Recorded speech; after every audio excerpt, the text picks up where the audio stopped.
Looks like we're good. Let me get everything moving.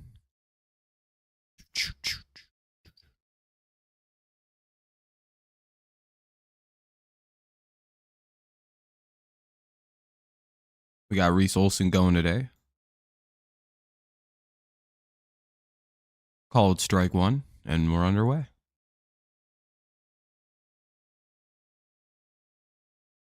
Sweet. Almost all set up. How's everybody doing? Hopefully we're all quite well this afternoon. Kind of a colder day than the last few days, I suppose. 2-1.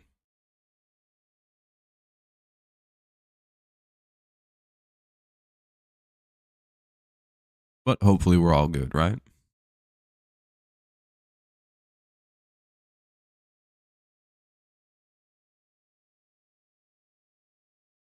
Yeah, we get to face Turnbull. That'll be fun. 2-2.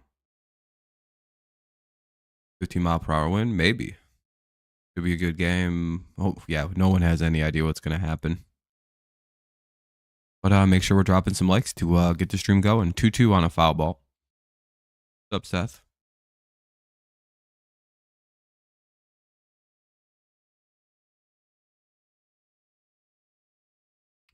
2-2 for Tommy Pham. He fouls another one away. We'll see another 2-2. Trend from yesterday continues.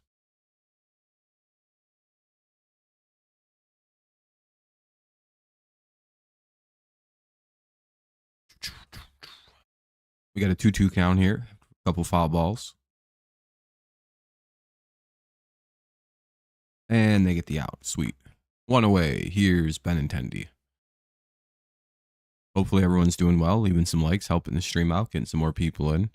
That'd be helpful. We have like 1 like. So, you know, if you want to help out, that'd be cool.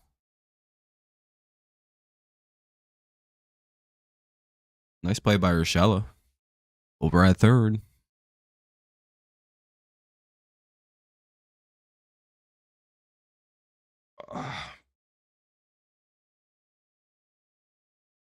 Called strike one.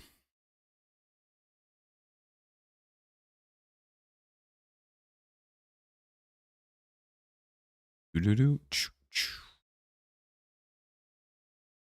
if you guys aren't going to say much, be sure we're dropping some likes and all that. It helps us out a ton. I think we have 1 whole like. Oh, we have 5. Okay, we're doing pretty good now. That's pretty good. Almost halfway to double digits. Yeah, really good play. 0-2 now on Benintendi. Ball 1 misses way low. Maybe it's a sign we'll score some runs. We're not even wearing the City Connect today. Just normal jerseys.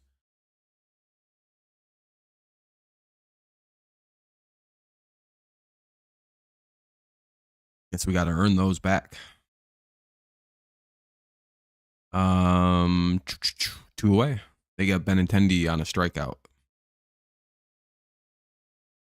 I always like Yes Network because Michael K is, yeah, the Yes Network's nice. Good quality. Seems to have good announcers. You have to delay the stream by 40 seconds. Oh, that makes sense. I'm a little too fast. 1-0.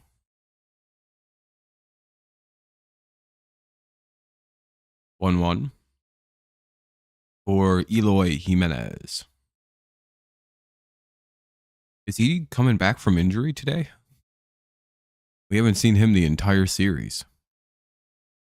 Oh, first game since, yeah, this is first game back. Okay. 2-1.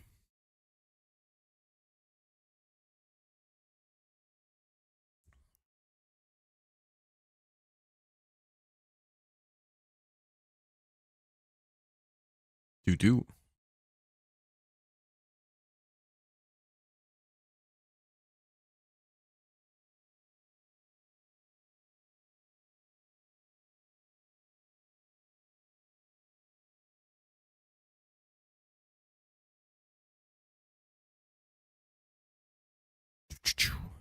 Batter takes time. Jimenez is a dangerous hitter, so we have to be pretty careful here. Hopefully he doesn't decide to have like a big ass game because it's his first one since May. You know what I mean? Ball 3, full count. Let's just hope it isn't a big problem.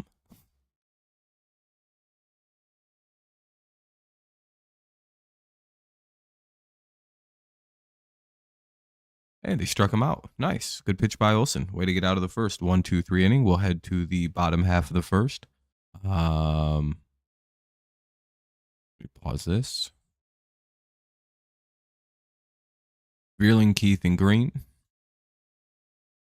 It is Vierling, Keith, Green, Canna, Perez, Urshela, Badu, McKinstry, and Rogers tonight. So I guess we'll see how all of this plays out. Could go really well. Could go really bad. Can't be much worse than what it has been, right? I mean, the only way it can get worse is if we get no hit or shut out, which I suppose is possible.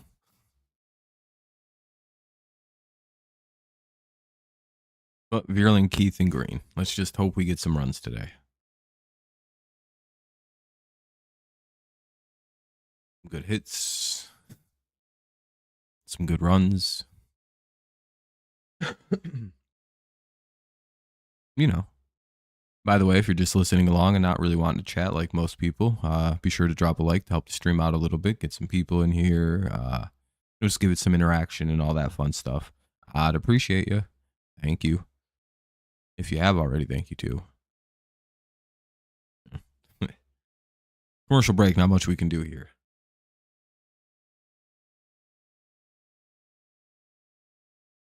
Yeah, they seem to miss the pitches a lot on the screen. It's like that. It's like it'll like curve like that. It'll curve, and then they'll be like, "Wow, nice slider." It's like, well, it didn't really slide. Curveballs aren't really left to right slide, or right left, left right, depending on handedness.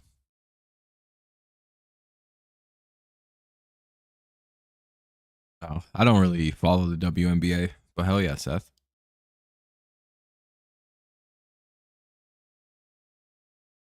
Nice, hell yeah, Cameron.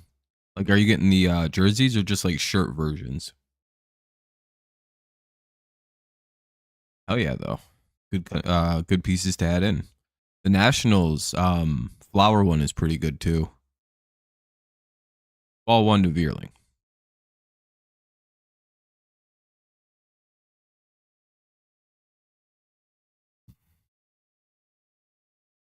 Just shirts. Nothing wrong with that. Well, wait, Seth wouldn't know that. Oh shit, a base hit.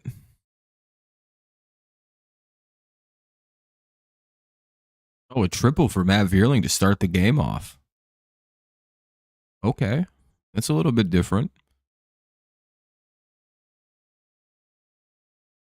That'll be a good way to start a game. We may even get a run here.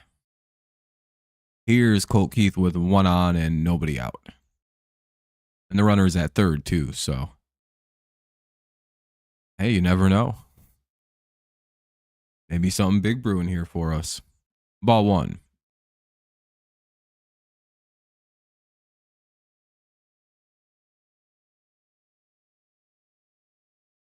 How is everybody tonight? Anyway, ball 1. Make sure we're dropping likes to help the stream out. Oh shit, Colt Keith just hit his first homer at Comerica Park. It's 2-0 Tigers.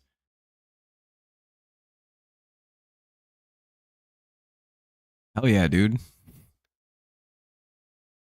This is the game. We're swinging early.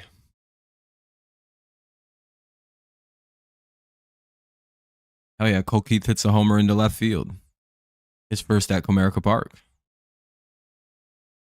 That's pretty good. Hell yeah, Tigers are up 2-0 here in the bottom of the first. We scored one more run. We've outscored ourselves for the last like 6-7 games. Yeah, I know. We hit 2 pitchers right down the middle today so far. And we've hit a triple and a homer on them. Ball 1 inside. It's a crazy concept, right? To swing at pitches that come right down the plate. 2-0.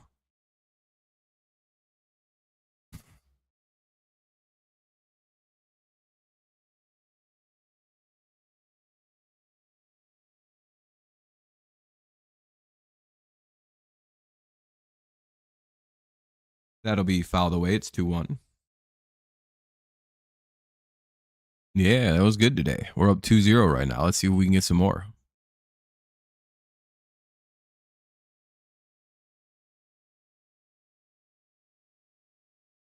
Cool that he finally hit one at Comerica, though, Keith.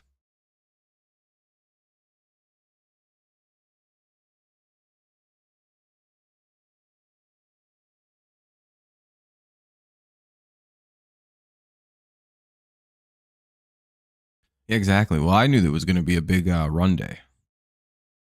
Oh, never mind. Riley Green grounds out, 1 away. I thought Green was going to follow it up with a hit, too. I was going to be like, damn, we're off to a start. Here's Cano with 1 away, 1 on, or 1 away, 1 out, or nobody on, 1 out. But got tongue-tied. Colt Keith makes it a 2-0 game here in the top of the, or bottom of the first. Wind is blowing out, too, so. Someone pointed out it was windy. Maybe we'll see some homers. Colt Keith hits a home run.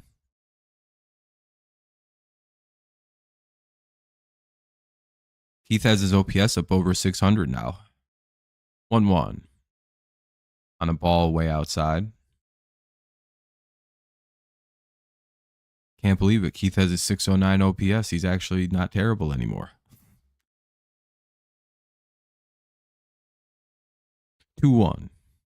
He's finally shaking that terrible month of April.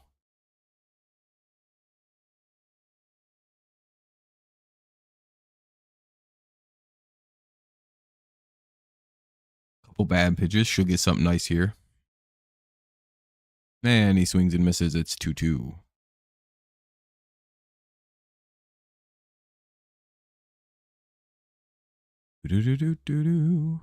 Swing.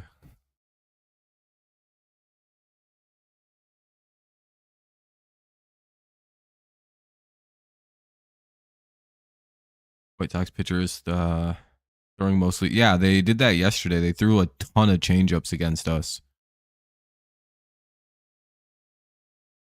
Yeah, basically sinker, cutter, and then they throw a sweeper.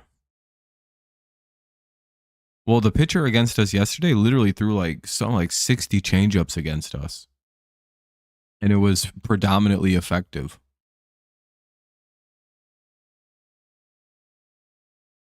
And Canna gets on. Just kind of unable to make a play at first. Runner's safe. Beats the throw.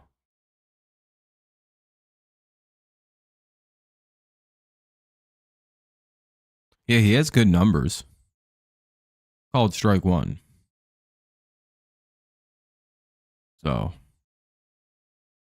he would have had Canna beat if the first baseman could have gloved a kind of a skipped over throw.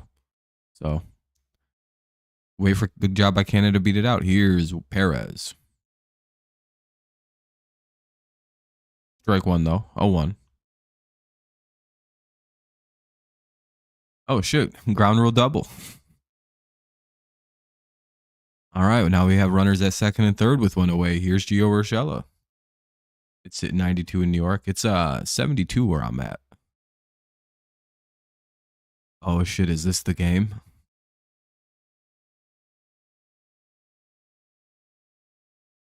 And Perez almost just hit a home run too. That barely just missed going out. Damn, dude, that may have been a fucking triple. Maybe an in the park home run if that didn't bounce over the wall. It was up in the air for so long. There was no one near it.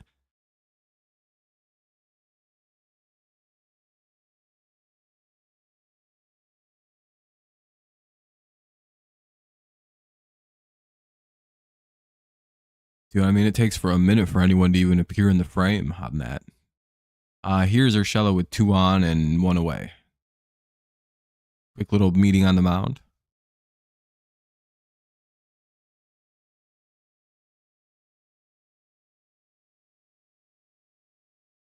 Damn, he's not very good against lefties, but righties he's pretty good against. Called strike one.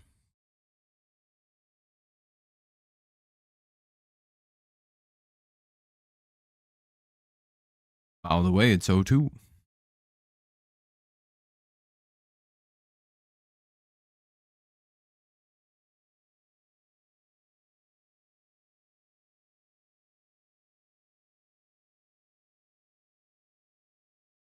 Yeah, it looks kind of weird. It's like he's got like impeccable numbers against right-handed batters, like a 300 OPS, 1-1 or 1-2, but like a 1,000 OPS against lefties.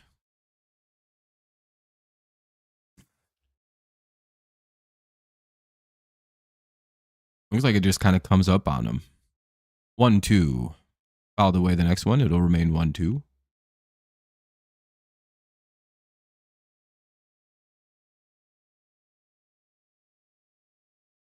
Bum.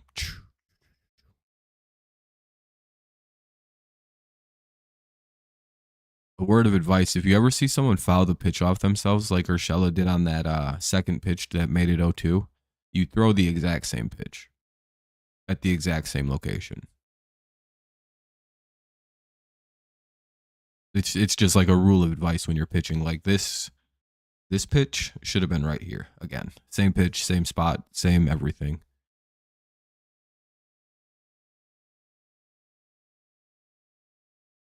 Because when they foul it off themselves, you have them. You have them real good.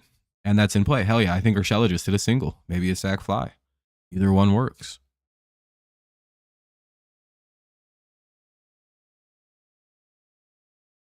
Okay, it was a sac fly. All right, we have 3 runs, folks.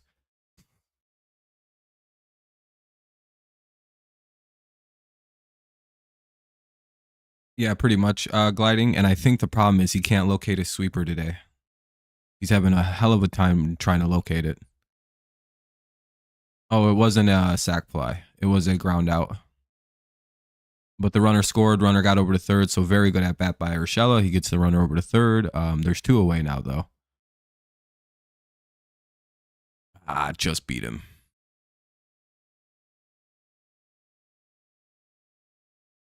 Get the runner over, get the run in. That's the most important thing of that at bat. Good job. Here's Baddoo 0-1 or 1-0. Watch Baddoo hit a home run. Yeah, 300th career RBI for Urshela. It's a big moment. Glad he got it. My Instagram has over 352 posts, but I don't post on it anymore because... There you go, Seth. I mean, you can delete some of your old pictures. Free up some storage. Oh yeah, dude, Baddoo just scored a run. Is it a Baddoo bomb? Who called it? Come on. You guys got to give me a little bit of credit on that one. I just called that Baddoo home run. 5-0 Tigers here in the bottom of the first. Oh yeah, R.I.P. That's my boy Akil Baddoo finally doing something. Tigers up 5-0 here in the bottom of the first. Hell yeah, dude. Oh, it's one of those games. Let's just enjoy it, folks. All my good vibes before the game, I knew they were paying off. I was like, we're going to score today. Today's the day. Space, have you seen the Discord? 0-1. Go check out a score from yesterday's International American Football game between the USA and Panama. And let me get back to me with what you think of that score. But Tigers up 5-0. It's a 1-1 count for McKinstry. 1-2, fouled away. That's a real score too, Space. That really happened.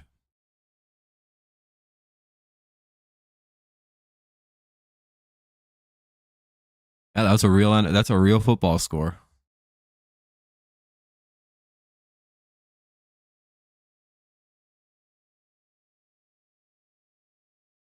Other way to put it. Yeah, it was a nice piece of hitting. Baddoo crushed that ball.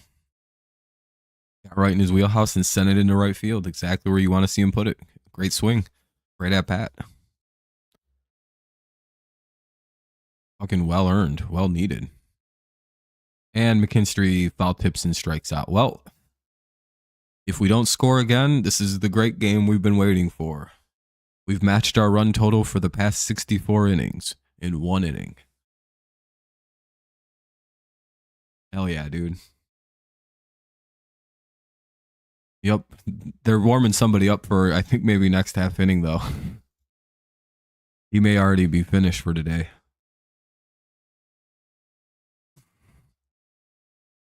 Damn, dude. All the Tigers fans are going to come pouring in late and be like, what the fuck happened? What is this? Be like, well, Colt Keith hit a home run. Dew hit a home run. Perez hit a double. And Gio Urshela drove somebody in. That's all our runs. He scored 5. I had a dream there was a season opener between the White Sox and Giants. Giants won 28-14. God damn.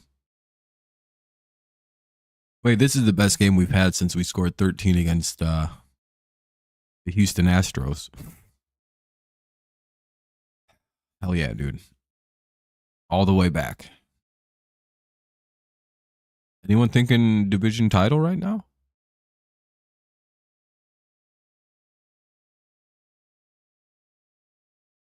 Blue bomb, blue bomb, blue bomb, blue bomb, blue bomb, blue bomb, blue bomb, blue bomb.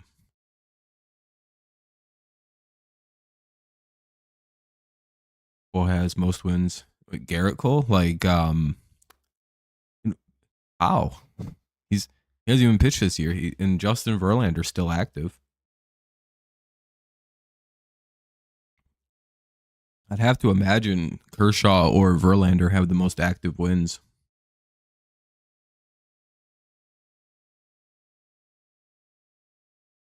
It's got to be one of those two guys, right? They're like ancient.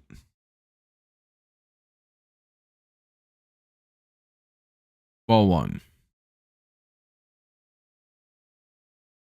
Oh shit, you guys had the early game today? The weird 11:30 game on East Coast. Sunday morning baseball.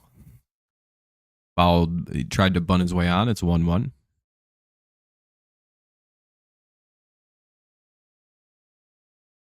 It is tackle football. They've been doing an international tournament since like the 2010s, early 2000s. America wasn't allowed to have a team for the first. Oh, that'll be a base hit by Sheets. To lead off the inning. Team USA wasn't allowed to participate for the first 2 or 3. So other teams got a shot to like build their stuff up. And basically, Team USA isn't allowed to use, I think, anyone who played college football. Like at any level of college football, because they'd be way too good. And yeah, it's crazy. No, a lot of teams do. Japan's actually pretty good. France is pretty solid. Mexico isn't too bad. Hey, that'll be an out. Good pitch. 1 pitch, 1 out. Maybe a double play. Fingers crossed. Nope, just 1 out. Here's DeYoung with 1 away. Yeah, we won, I think, the last 2 that we've been allowed to participate in. No, hopefully Scherzer does well.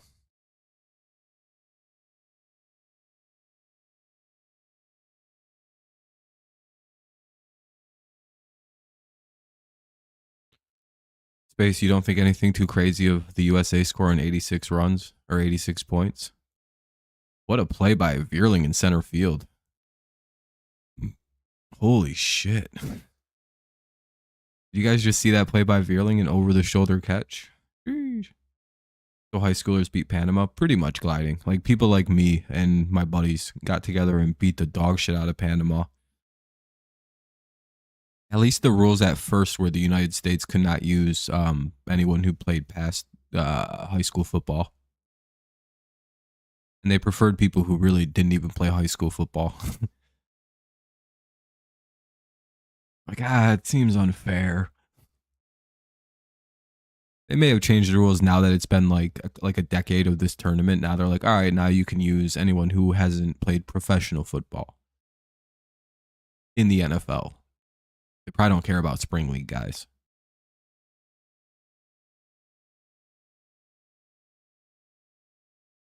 But again, you know, you can't really let the USA use NFL guys. That's not really fair.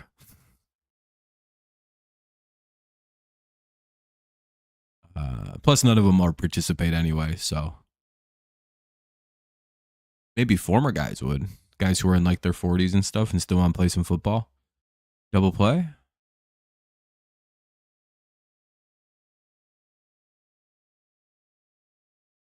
Well, what's going on here? Okay, just one out. Okay, one away. Foul tip. It's 0-1 now with one out, and Lopez is up to bat.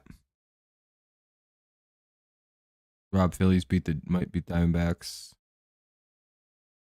Ooh, you guys might get 3 hit. Sheesh. Your high school football team always wins. That's fun, Seth. Anyway, 1-1 here with one on and one out here, or 2 out in the top of the second. It's 5-0 Tigers. What's up, Eric? Yeah, that was I don't know how McKinstry gloved that. That's 2 amazing plays this half inning. Vierling made a crazy catch out in center field, like over his shoulder like this. And then somehow McKinstry just leaped like a billion foot in the air and scooped the ball out of the air and slapped it down. I didn't know he could get up like that. By the way, it'll be 2-2.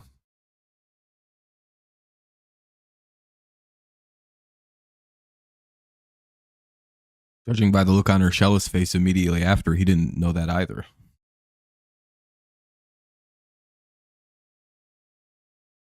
Your team lost the game by 64 points, Space. Were you on the team?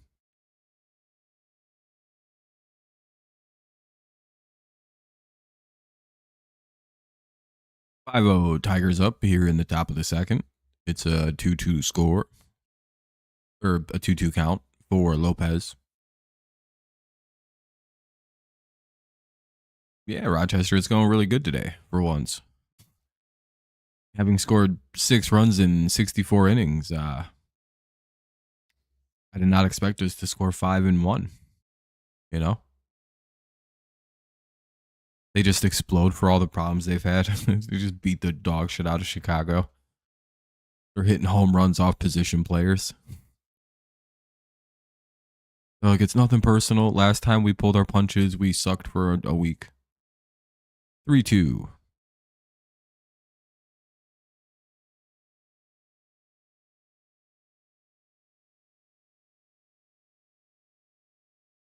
And that'll be the 3rd out. Good job. Good job by Olsen to shut everything down and keep it a 5-0 game. Keep all the momentum squarely on the side of the Tigers. That's a good inning to have. Very important shutdown inning. After you score a bunch, you want to immediately get the shutdown. Good job.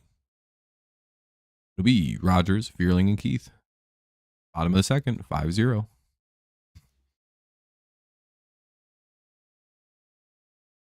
Like Tigers beat Diamondbacks 13-0, then Astros 13-5, and Blue Jays 14-11. This could be one of our good wins. Hopefully it is. Olsen looks good again after the start against the Braves, where he looked really good. So this is a very positive sign. It looks like he's kind of getting his stuff back together. Yeah. Just want to see him have a good 6 innings again, like he did versus Atlanta, and then it's like, all right, awesome. We got Reese back. Whatever the hell happened for them. Uh-oh. By the way, if it ever starts lagging or anything like that, I'll be back very quickly. It's just kind of shitty Wi-Fi situation. And it's not that the Wi-Fi itself is bad. It's just steel box.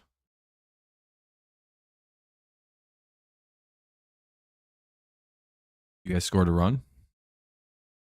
Hey, there you go. Top of the... Oh. Well, you know. Should have scored in the first few innings. You know. Bottom 2. 9-1-2 for Detroit. They have 5 runs. It's 5-0. Coming on a Colt Keith 2-run homer, a Baду 2-run homer, and a Gio Urshela RBI. Perez ground rule double set up the RBI for Urshela. Good hitting. Pretty much every lefty got a hit except McKinstry. Yeah, it was nice to see the Royals lose. America wins when the Royals lose. Ball one.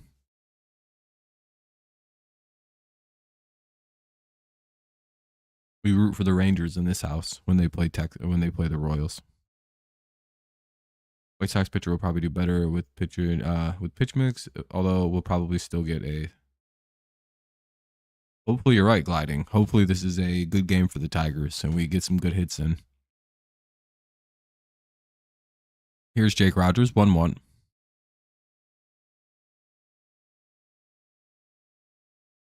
Fouls off the cutter. We'll get another 1-2, or we'll get the 1-2 now.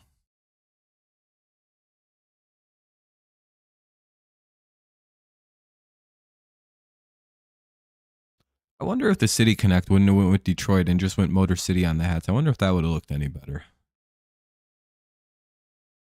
Don't know.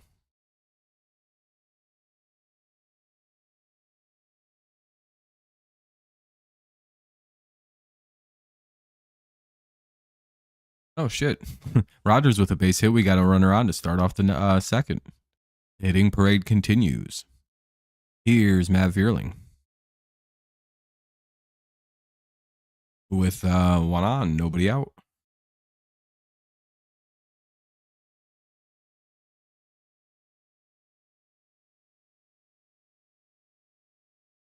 Exactly, gliding. Exactly.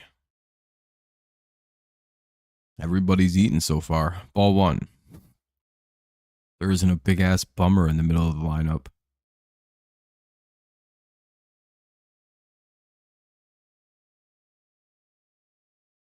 Been a long time since I've seen Jake Rogers hit a legitimate single and not be like a double or a homer. There was a video I saw of Brewers versus Padres, and the Brewers pitcher threw one of the worst pitches. Yeah. That's what happens. Good thing the Padres won.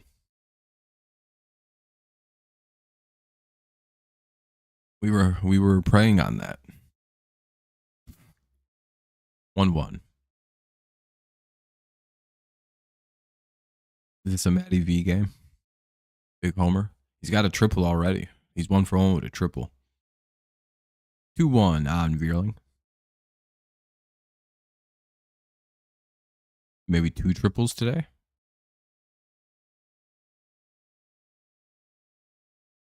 We all want it. 2-2.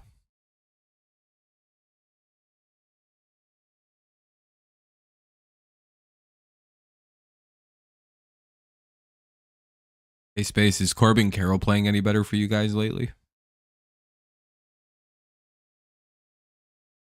Fouled away. It'll be another 2-2 coming up.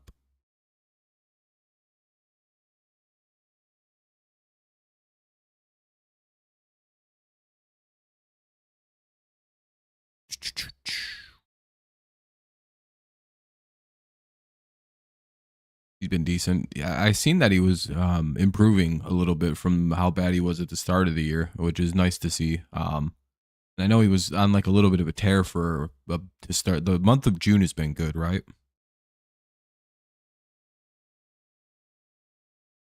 Like overall, he's had a good June, if I'm not mistaken.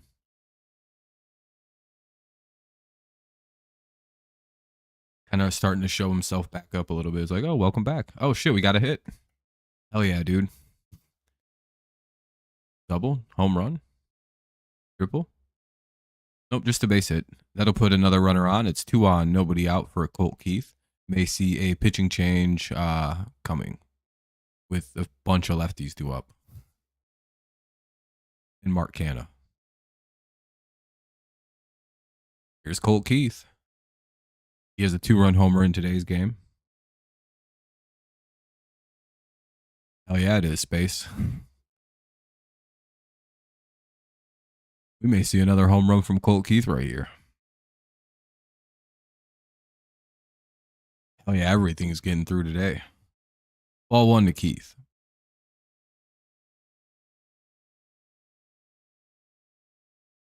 I don't see This Canyon guy is sticking around. Got to use the sweeper against righties and change up more overall. Still, that's only 3 pitches, and think his cutter. Yeah, it's pretty much that. And Colt Keith picks up another hit on the sinker. That'll be a single. The Tigers get their 6th run. It's 6-0. I don't know if they're making a change. Here's Riley Green.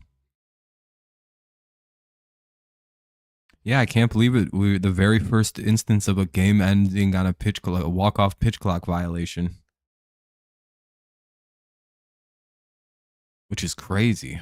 First time in what, 2 years of having a pitch clock, or 1.5 years. We finally seen the first walk-off pitch clock.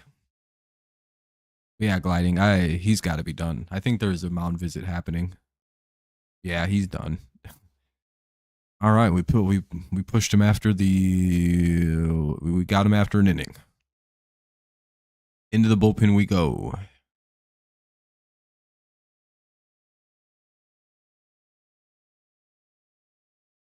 And the sad thing is, if you're the Tigers, you have to keep scoring today.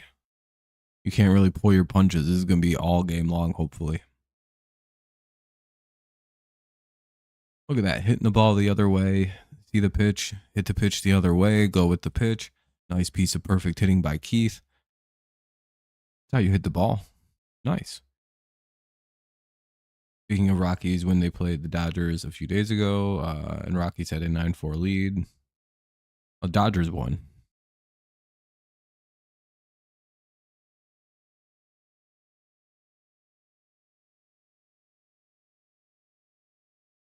Tigers have a 300 average at the heart of the plate.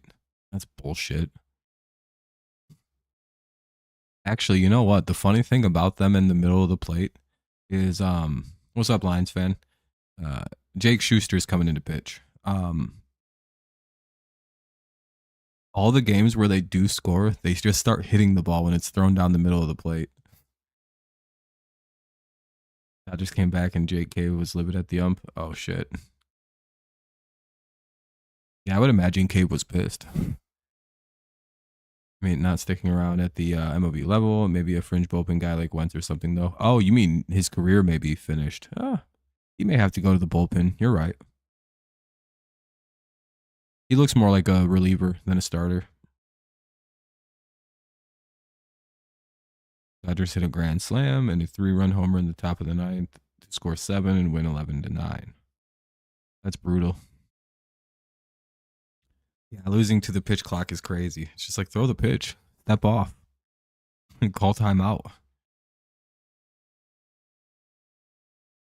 6-0 is the score as we head into, we're still in the bottom of the 2nd. Tigers got a runner at 1st and 2nd. Nobody out for Riley Green. Schuster is coming into pitch. We've already chased the starter.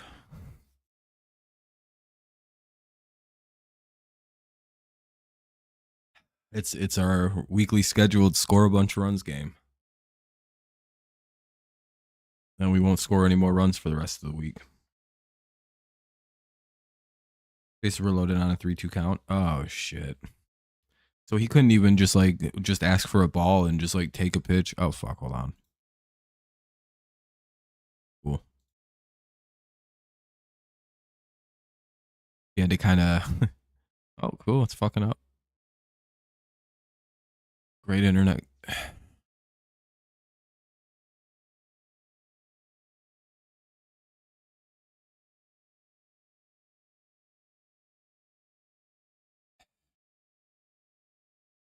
And by the way, just a quick reminder, if it does lag or get a little weird, I'll be back and everything will be pretty normal momentarily.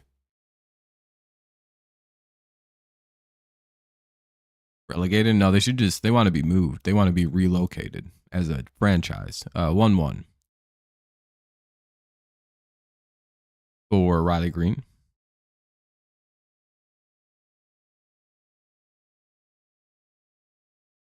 Yeah, they can't hit still, Bill. Only thing I'm still watching for is the improvements of Riley Green, Colt Keith, Vierling, I suppose, Perez, and Riley Green just hit a home run. So now it's 9-0 Tigers. I'm watching for players I know will be on the team in the future, and they're all improving as the season's going along. Especially guys like Colt Keith. I'm very impressed with him lately. especially at the plate. His defense has a lot of work, but batting wise, he looks good for a rookie. So does Perez. Green just obviously homered again.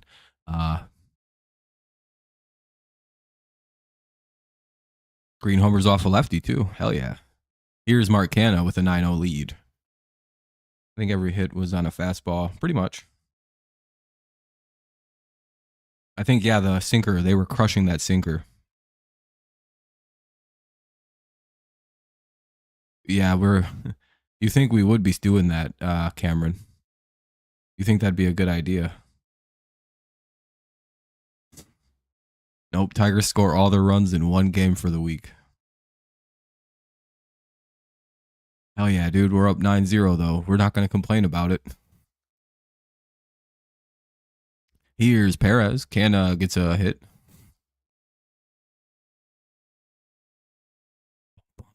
That's our 10th hit of the game already here in the bottom of the second. We score 5 in the first. We score 4 here in the second. We get another hit with nobody out still. Here's Wencel Perez.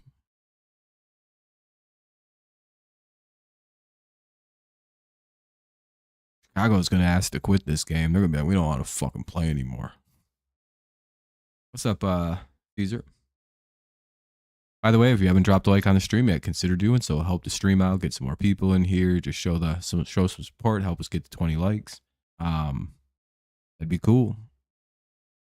I'd appreciate it. Show some support for the Tigers finally scoring some fucking runs.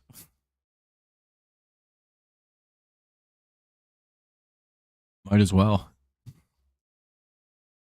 Set a near record for runs scored across 64 innings. Might as well go the other way. Scored 9 runs. Double it. There is none space. Perez up though. He's 1 for 1 with the ground rule double. It's like everybody hit the ball.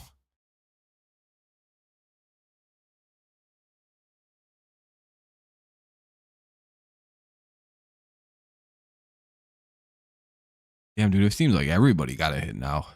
Only ones who don't now are Urshela and McKinstry. All the way, it's over 4. Or over 2.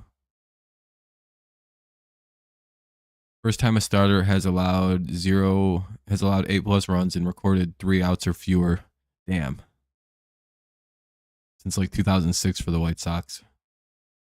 This is their worst start in nearly 20 years.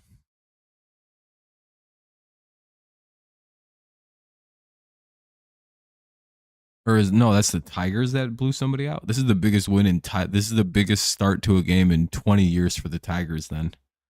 Jesus, dude. They beat the dog shit out of this dude. I suppose this is what happens when slump breaks. You know what's funny about this team? Fouled away, it's 0-2. They are one of the few teams where every single thing works together with them, right? Like if they're all hitting, they all hit. If they're all in a slump, if it's like one guy slumping, the whole team's slumping. If they're all hot, one guy's hot, they're all hot. It's not like all or nothing. It's like all or nothing. And Perez strikes out. Damn. But it seems like this team works really in weird simpatico.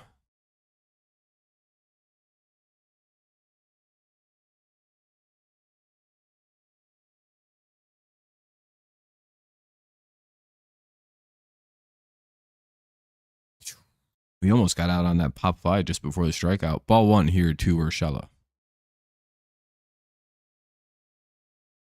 I mean, look at it. When we hit, the whole team hits. When we don't, the whole team don't hit.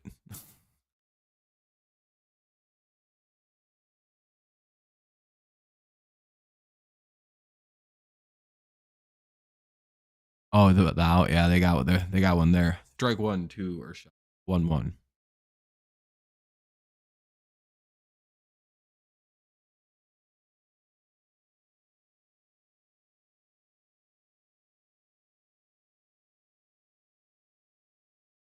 Fouled away. It's 1-2.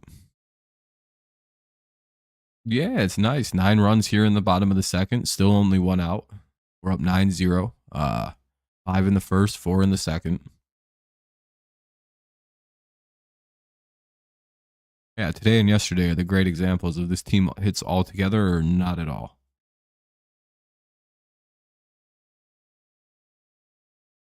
By the way, again by Urshela, it'll remain 1-2.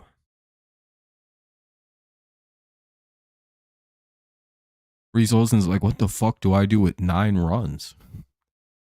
I guess I just go out there and pitch.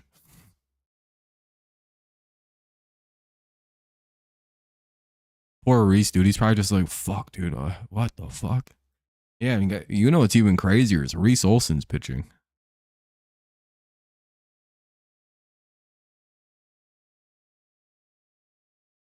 Rangers beat the Orioles 30-3 in 2007. Really? Did that really happen?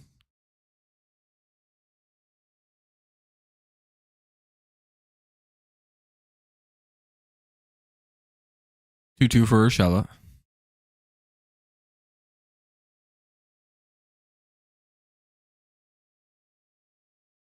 Fouled away, we'll get another 2-2. Damn, this game's already took 50 minutes. Well, it's 46 minutes right now. That's pretty crazy. This game's took about an hour, and it's mostly just because the Tigers keep hitting the shit out of it. 2-2. And they get the second out of the inning. Hopefully not a double play here. The picnic was busy yesterday and hot. Everyone had 2 hours. Yeah, it sounds like it was a good time, though. Despite it being kind of warm. Sounds like you had a good picnic. Good weather. Gio grounds into a double play. The inning comes to an end. Mercifully, the Tigers get 4 more runs here in the second. It'll be Mendick, Maldonado, and Pham. Mendick, Maldonado, and Pham. And it can be a 3 ERA bullpen guy if he figures out his pitch mix. Yep. Probably not. They're pretty much ran by the former Kansas City Royals people. Not really sure why the White Sox did that. They like filled their staff with a bunch of guys who used to be involved with the Royals, and probably not a good thing.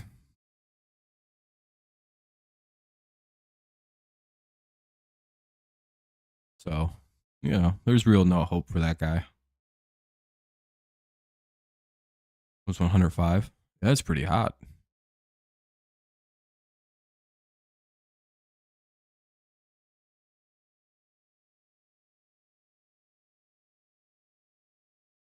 Eight, 9-1 due up here for the White Sox in the top of the third.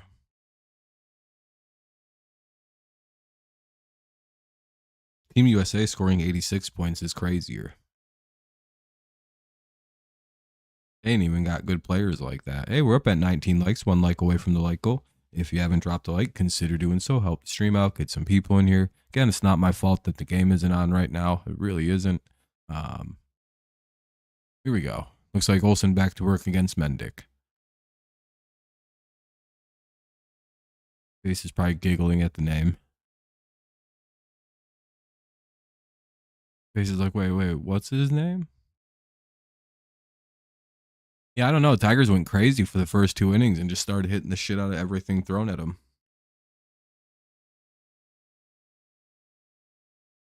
What's crazy is of 6 outs, Urshela's cost half of them.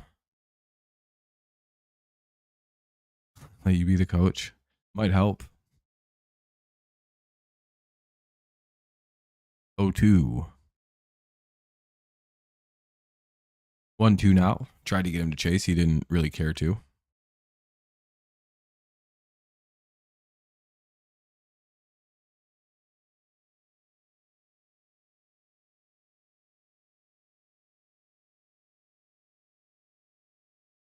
And we get a ground dick. Mendick grounds out. Mendick is out. Now up after Mendick is Maldonado. Or Maldonado. I always had a whole bunch of extra letters into his name. Pretty much space. Yeah, it's something like that. Hopefully the Orioles can beat the Astros tonight because last night and Friday the Orioles lost. Yeah, the Astros been killing it lately. The Astros are back. If your last name was Mendick, yeah, me too. 0-1 to Maldonado. Hitting a cool 90.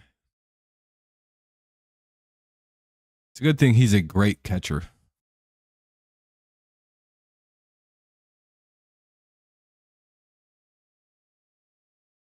You think Reese is a little freaked out having all this run support? He's like, well. I can just do whatever the fuck I want on this mound. One away here in the top of the third. 1-2 count on Maldonado. I'd hate every minute of that space. Ball 2. The cool part is we don't even have to worry about Joey Wentz today. He pitched yesterday, so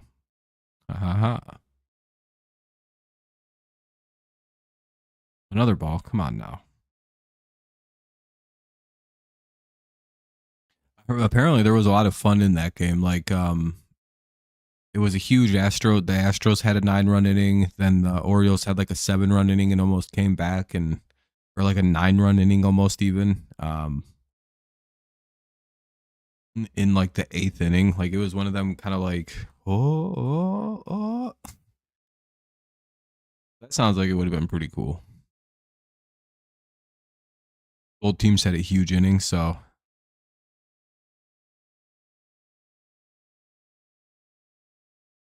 yeah, Lions are up 9-0 on a field goal and a safety, or on a touchdown and a safety. Hey, they get Maldonado to get out. 2 away for the ever dangerous Tommy Pham. The Orioles play the Astros. They head home, play against the Guardians and Rangers, then Mariners. Some tough games, Laura. Guardians are good. Rangers are improving. Mariners are for now in first place. Won't be easy. The Lions game that's on right now, gliding. It's 9-0 Lions over the Bears.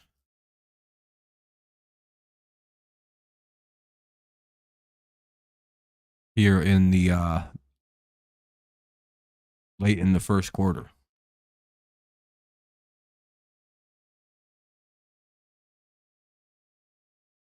Get it? Because it's 9-0, which isn't really a common baseball score.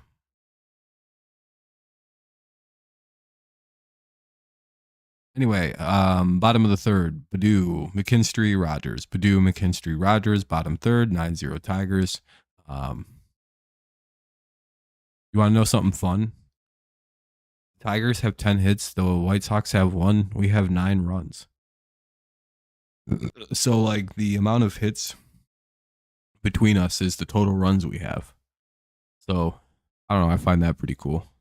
When there's like an equidistant thing happening, it's like, oh, that's kind of interesting how, because usually it doesn't really come out that evenly on the scoreboard. Oh, yeah, fair enough. It happens gliding. Sometimes it'll be a little literal.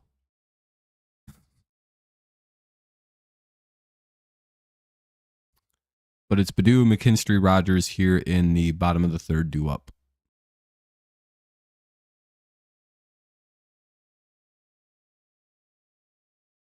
Oh, geez, that's really far. By the way, if you're having any problems with connectivity, just know that everything should be straightened out and it should be fine pretty quick. Should only be seconds of lag in or buffer in or anything like that. Be sure to drop some likes to help the stream out. Maybe get us up over the 20 like mark. I know we quite weren't there last time, but it'd be cool if we could help us out.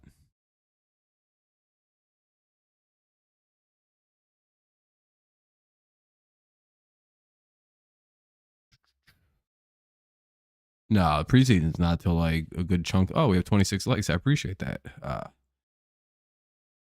Not till like what, August something? When's the Hall of Fame game? Like August 8th, 9th, maybe the 11th? One of those two.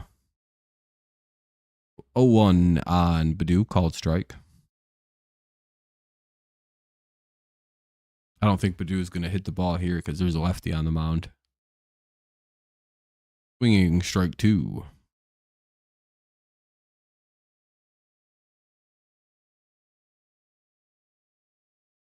Badu has trouble off lefties. 1-2 to Mr. Badu.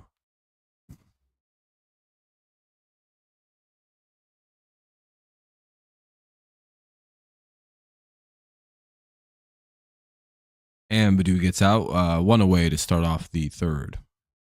Early August, I had season tickets last year, and for the Lions. Oh yeah, I'm glad you're able to keep your season tickets around. The value of those probably increased exponentially between last off season and this off season.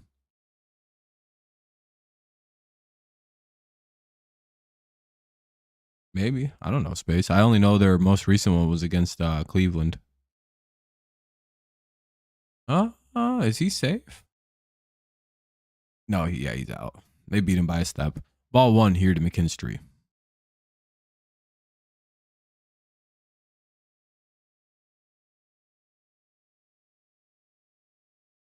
Ball 2.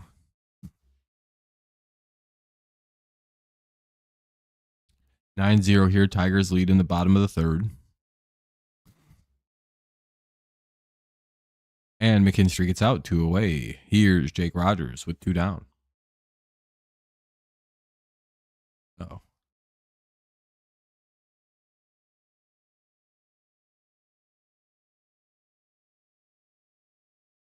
Here's Rogers with 2 away.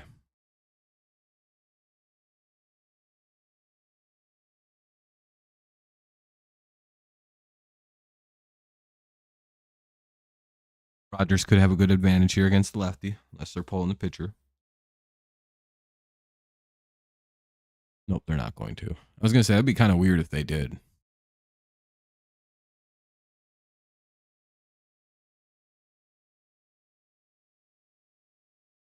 It's 1-1. White Sox looking for a 1-2-3 inning after a rough start to this game.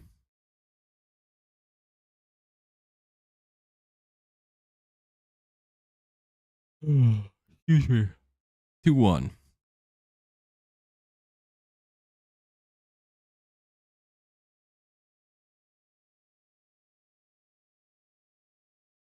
Didn't go up an insane amount. I think maybe it was like 50%. That's not bad. You might sell a couple. Yeah, make a couple, pay for the tickets themselves that way. Go to like 5 games for free. You know, like free anyway. What's up, Daniel? How's it going? 3-1 here on Big Jake. And he flies out to the right fielder on the next pitch. So we'll head to the top of the 4th. Tigers finally go 1-2-3 in this game. They finally don't score or have hits in an inning. Top 4. Tigers lead, though, 9-0. It'll be Benintendi, Eloy Jimenez, and Sheets.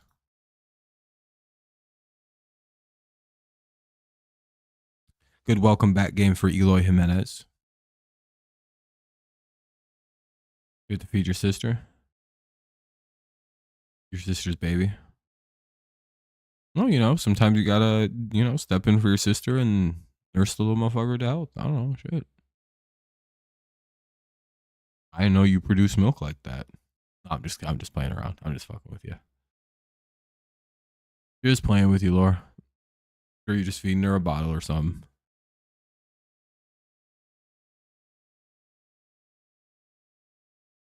For him, I suppose.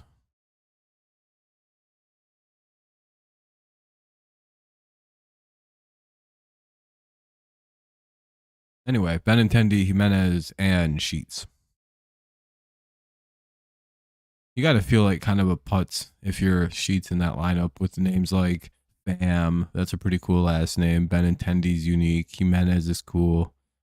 Vaughn kind of sucks too. DeYoung. Lopez kind of sucks. Mendick is hilarious but unique. Maldonado is unique. There's like 3 guys whose names are just boring. Losing to the Astros again. Astros are up 4-0. Astros can't be stopped. Yep, Kenny. Yep, it's our good game of the week.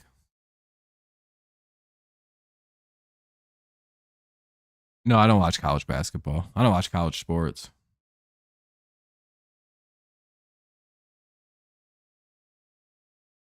Not a fan of college sports. I don't like watching like oh fuck, come on now. I don't like watching bad play. I'd rather just not watch it. Like, oh, but they all hate each other. I don't give a fuck. To me, I don't care about rivalry that much when I'm watching sports. We get Benintendi out on the first pitch, 1 away.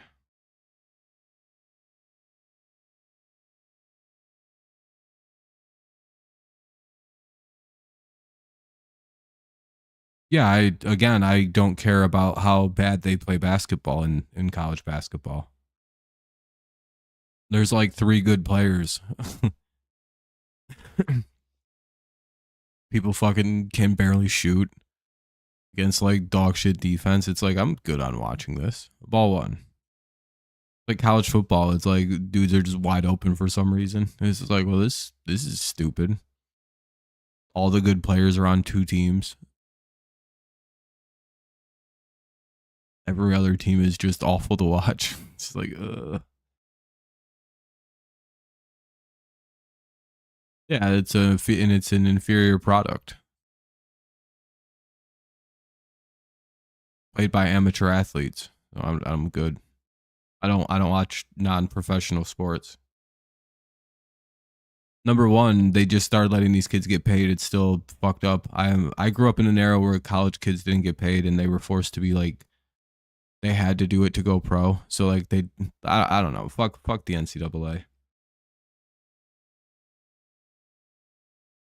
Yeah, but the NCAA is a corrupt organization that deserves to fail. I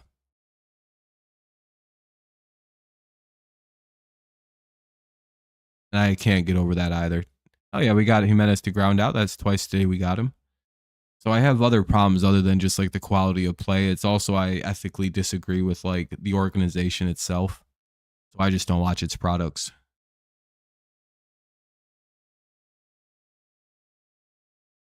I hope they dissolve and we get some kind of smarter system governing college sports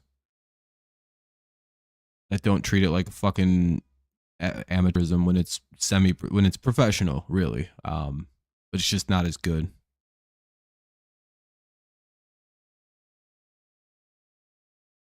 And it should be treated as professional, not amateurism. High school is amateur sports. Like LSU sells out more than the fucking some NFL teams could ever dream of selling. You know what I mean? Texas, Alabama, probably the Gators, probably Michigan. There are probably NFL teams that would dream of what those teams can sell. So again, that's professional sports, but it's just not as good.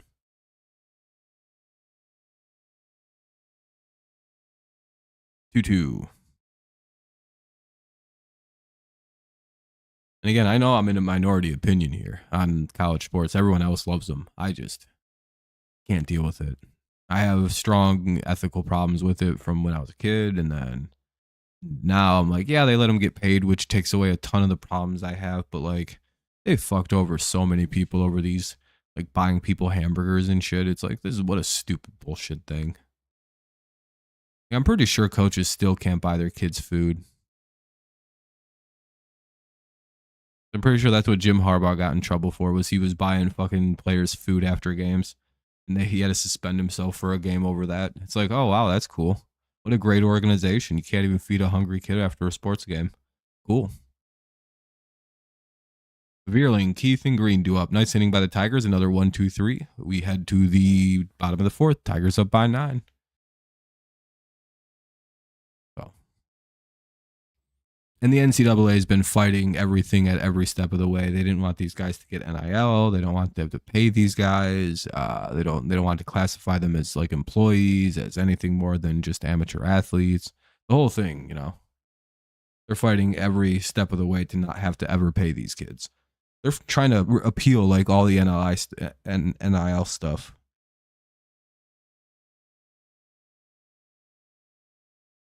They're just kind of screwed because the Supreme Court will side with against the NCAA like every step.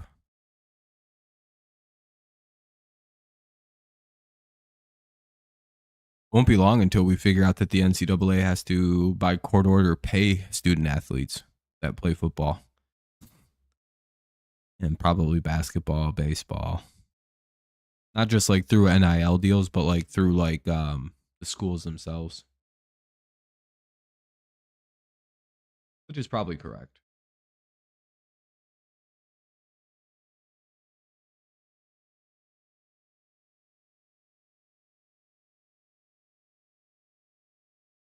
We're saying with quality of play, some teams are absolutely awful, but I like that coaching matters. Yeah, I mean, again, I'm in a minority with not liking college sports. What's up, Derek? Yeah, great game for the Tigers. We're pitching extremely well. We're hitting extremely well. We're in the bottom of the fourth, top of the order. Veerling Keith Green. Sorry.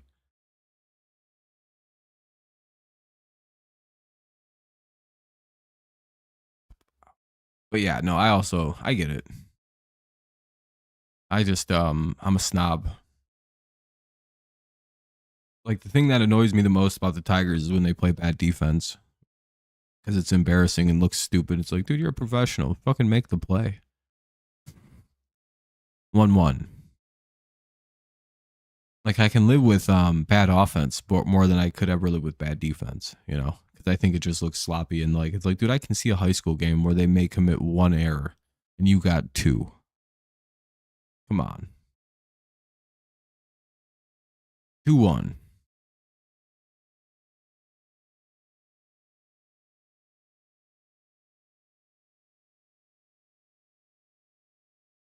Two.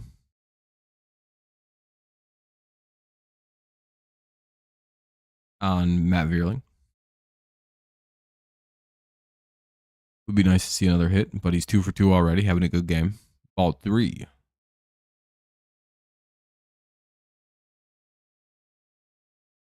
You don't really like the NBA because it feels like more real. Fair enough. I know a lot of people aren't big fans of the NBA lately.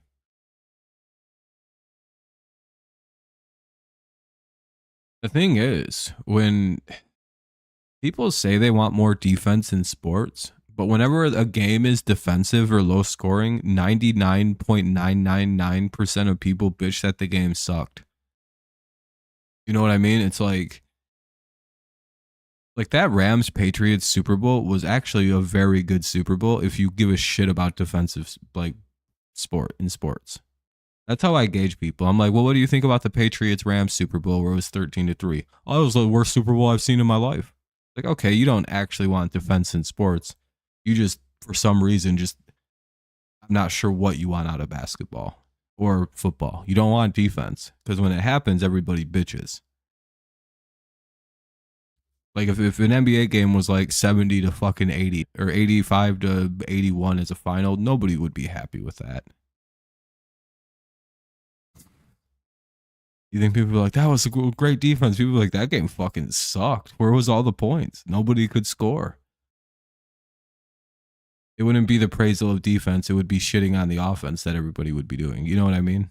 But then everybody talks about how there's no defense in pro sports anymore. It's like, well, nobody wants that. 2-2. And I feel like I can just plop up examples of people not liking defense. Not just offense that sucks, but like good defense shutting offense down like the Patriots Rams Super Bowl. Those were two teams that were scoring like fucking 40 points a game in the playoffs, win against each other and couldn't score more than 17 points combined, you know? Watch college? Yeah, I heard that. That's what I've heard. It's more intense. It's a lot more, it feels more like real basketball. I get that. Some people like more low scoring games, higher defense. So, you know.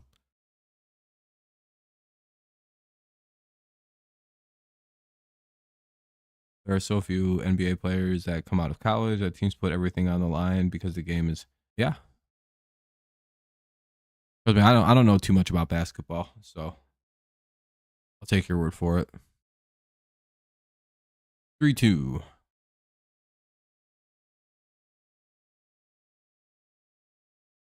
Yeah, it does seem like there's very few players who become good at in the NBA. It's like 3 guys a year. Oh, I'm lagging. I'm back. I think I'm still lagging. Oh, we're good now. 3-2 on Keith with 1 away. Yeah, 04 Pistons was one of the greatest defensive teams of all times. That was pretty crazy. They're like the 85 Bears of the NBA.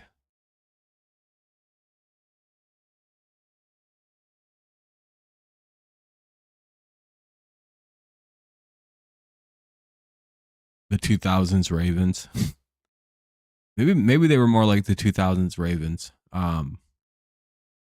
Just this awful fucking not much there on offense, but boy oh boy was that defense gonna fuck you up. Colt Keith with his 3rd hit of the game. Sheesh, Keith is 3 for 3 with a double now. A homer, a double. He's a triple sigh of the cycle. I also kind of like defensive games. My dark horse in March Madness was all about defense, actually. Multiple dark horses. Yeah. Especially if you know how to play defense without breaking the rules.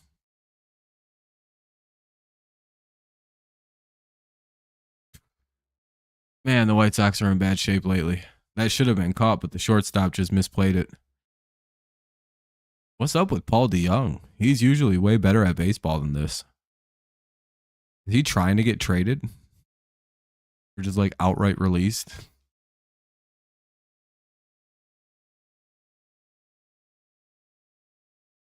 Oh, they're not going to call that a hit. They're going to.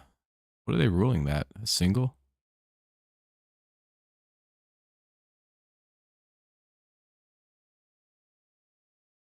Well, it's not really an error. So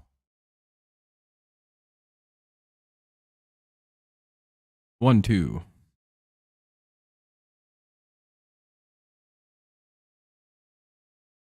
That could be the thing. College could have tougher rules for defense. Makes it a little easier to play.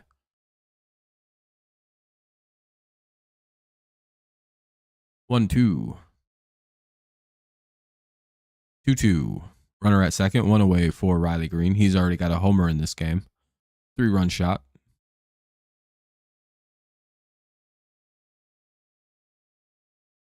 Yeah, but are we talking about like LeBron James magically put back in time, or are we talking like a LeBron James that would have also been like a little boy in the 1970s and growing up with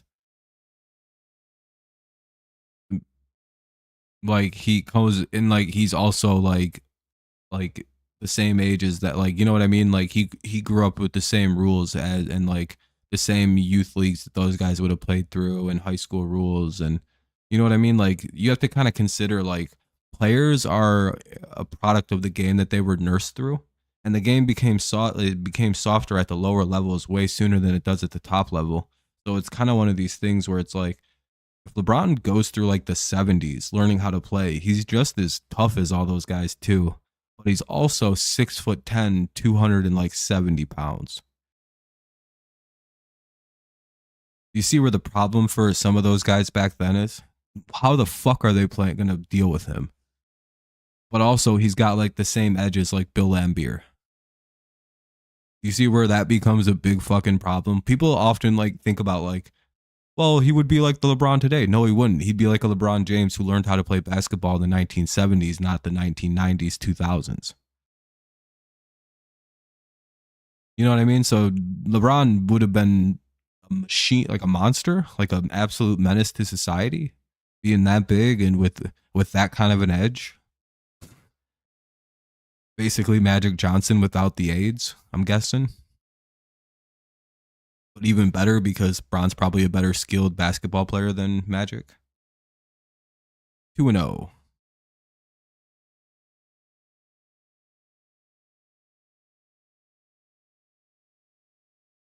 Dennis Rodman was like 6'7", 6'8".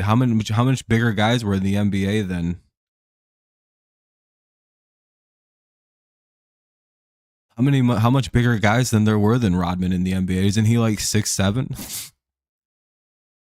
What was it, like three guys in the league bigger than Dennis Rodman at any point? I noticed that Jacob looks pretty nice. Just copy and paste. Why would he just be copy and pasted? Why would he have today's game in the 90s? That wouldn't make sense. But also, they just have LeBron run and dunk the ball. Like, hey man, instead of all that shit, just dunk it 60 times, 30 times a game. Okay, so we just put LeBron back in time, which is kind of stupid. So LeBron then takes his advanced skill and knowledge of basketball, which is, I don't know, 30 years ahead of where they're at back then in the 90s. So he uses his advanced knowledge and just dunks on everybody who's like 6'2" and can't run as fast as him. Like, who's stopping him? Go ahead, let me know. He's 6'10". The league is much taller than it was now. That is taller now than it was then. The talent levels. Like, remember how good LeBron ran the East? For about like 10 years, he went to the finals because the East was bad. That was like the whole NBA, except for like 3 teams. Like the Suns, the Bulls, and occasionally the Celtics were pretty good. Other than that, it was like 3 teams. Everyone else kind of had shitty teams. Weren't very good. There's way more talent. LeBron's not tall, or the league wasn't tall. I can look up tape. Everybody's like shorter than Jordan, or about the same height as Jordan. They're all like 6'6" and shorter. The league has grown exponentially in height.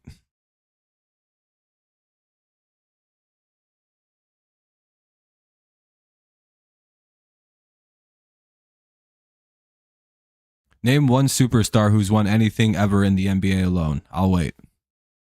Go ahead. Name anybody who's ever done anything alone in the NBA. Go ahead. I'll just wait. What's up, Ken?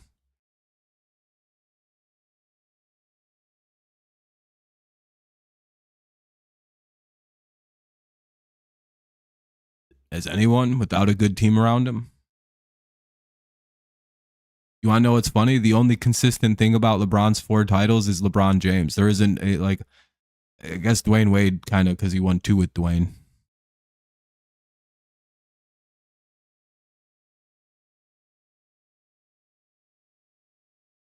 Yeah, see, I like Cameron's answer, but all I'm saying is, just give me a player who. So you got one guy. Did he win?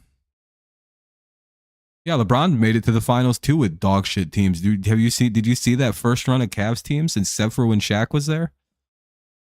Didn't LeBron make it with his second best player being Anderson Varejao one year, and a 900-year-old Shaq?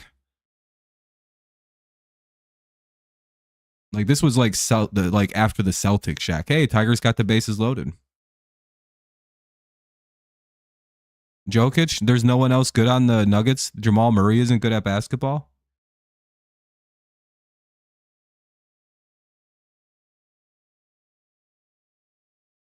LeBron winning with the Cavs, all he really fucking had was fucking Kyrie, and basically what we've seen from Kyrie, how much help was he actually? He ain't done shit since. Yeah, so is LeBron.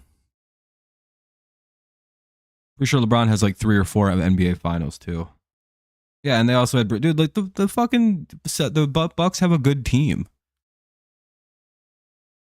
There's no one who does it alone. You could make the argument that Iverson got pretty close with no one really on the team, but I'd have to go look at who else is on his team with him. Chad Cole is going to come in to replace Schuster with the bases loaded to face Gio Urshela here in the bottom of the 4th, 9-0 Tigers. You know what I mean? It seems like in basketball, you need at least another guy. You can't win a title without another guy. Look at how talented Dame Lillard is. He can't win shit. He had to go join. Nuggets have a really good team with like Jamal Murray, I believe his name is.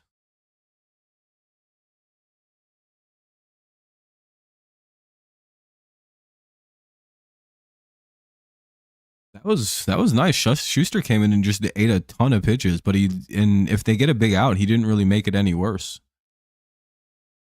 I forgot who they said was pitching now. Oh, Chad Cole is coming in to pitch to Urshela. Like LeBron, like I mean, everybody needs help. LeBron's not the first guy that needed some help to win a title. Even Jordan, and I know you can say he didn't really help that much. It's like, well, then he would have won something without him, right? Jesus Christ. All 6 of them.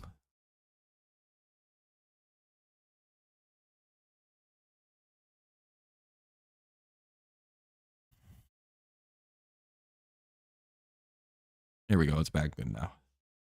I don't know.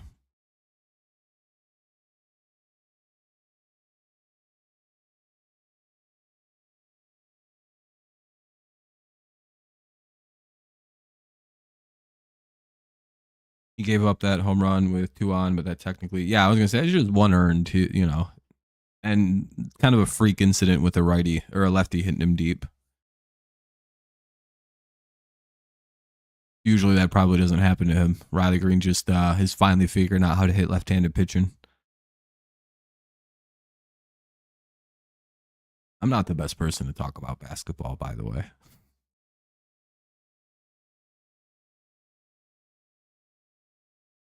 I also don't know if the game, due to what you guys have pointed out to be rule changes and era changes, is it even a sport, much like the NFL, that you can compare cross era, like greatest of all times to? Like, for example, in the NFL, you really can't compare like the eras of like Bradshaw, Montana to Brady, then this new era of Mahomes to each other, because you go from 14 to 16 to 17 to 18 games. At some point, it becomes one of these things where it's like you almost can't compare. Like you could call it like GOAT still works, but it would have to be like GOTE, greatest of their era. And I think that's a more apt way to talk about like the greatest of all time. Like the greatest of all time, and also it can't be a conversation until the game is done. Damn it, Urshela got out. Like until the game has played its last out or whatever you want to call it, because we're watching baseball. We won't know who the GOAT of baseball is. So in my head, I'm like, well, how do we know he's the great? What if like there's like a 10-year-old who's the greatest of all time about to come up? You know?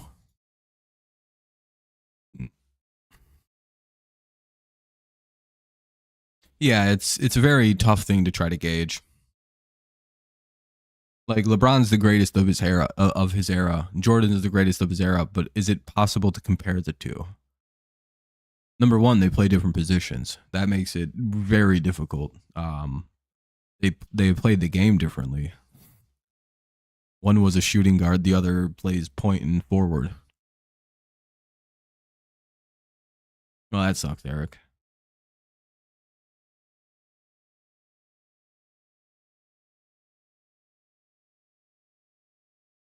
I don't know. It just seems like it's a hard thing to do. Baseball is a little different. Yeah, baseball has numbers that like adjust. Baseball is the easiest one to compare, but it's also you kind of have to. Really, the only stats that really had problems were like pre-integration, right? Like the segregated stats. Like the only that was the only thing that makes it kind of weird. It's like, how do we count either side of these? Like, well, yeah, Ty Cobb was a great hitter, but like, it's like that other who's the guy who's like the new leader and everything? Josh like Dobby or something like that. Dobbs, something like that. The new guy who became like the new leader in average or OPS and hits in a season, like that new all time leader. Um, like how do we are him or is he or Cobb the best hitter, or is it kind of like do we know because they didn't get the opportunity to play the same talent pool?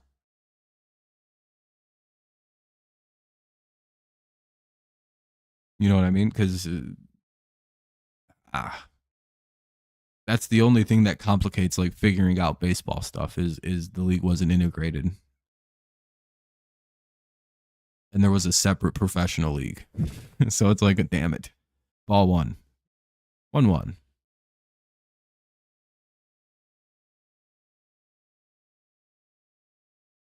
Glad they're counting the numbers though. As they get more and more confirmation, then more numbers get added in, more numbers get added in. I'm pretty sure the way it works is as they can confirm like the stats being official, they update them now as they go, which is cool. So if you run into any score or old pieces of newspaper and you see like a stat column with like from like the old Negro leagues or anything like that, you should like hold on to it and maybe like send it into baseball, see if they could use it. Be like, hey, I don't know if this helps. But I'm pretty sure they have all that kind of stuff pretty well scoured and 2-2 for Vaughn, and Vaughn's out, 1 away. Here's DeYoung. We're in the top of the 5th. It's 9-0 Tigers.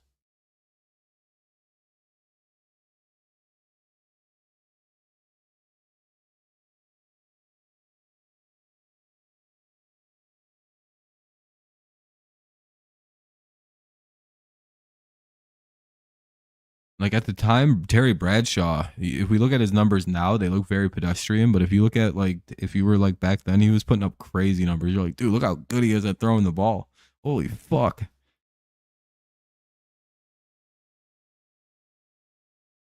Championships, yeah, that's especially for individual players. That's like the worst thing to look at, which is why I hate when people bring up the Jordan champion. He's like, he won 6 straight. It's like, yeah, that's really good. It's also very hard to fucking have a conversation with people about that because of that. LeBron James has passed him in like what every single like statistic. Like, well, the point of the game is to play as long as you physically can, win as much as you can, which is more of a team thing, but also to score, put up stats. I just can never understand how LeBron always cries about everything. He does great things for the community, but as a player, I mean, that's what all athletes do.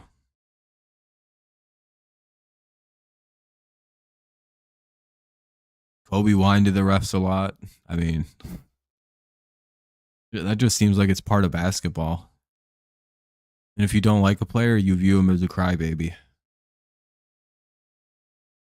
Like Steph cries to the refs a lot. KD cries to the refs a lot.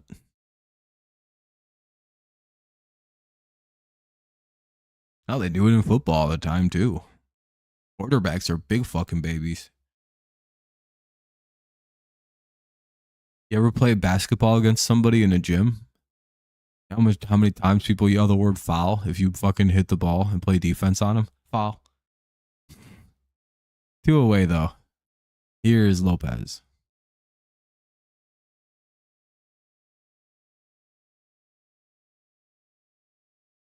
Yeah. It's the point of having a basketball team. Jordan also had, Steve Kerr, who wasn't too terrible a shooter. Who the hell else did he have on that team? He had some guy who wound up in the Hall of Fame, kind of a weird guy who plays defense. Scottie Pippen, also a Hall of Famer. He had some pretty good guys on it. What's up, Nicholas? Nice to see you, my friend. Welcome back. Yeah, flopping's terrible in the NBA.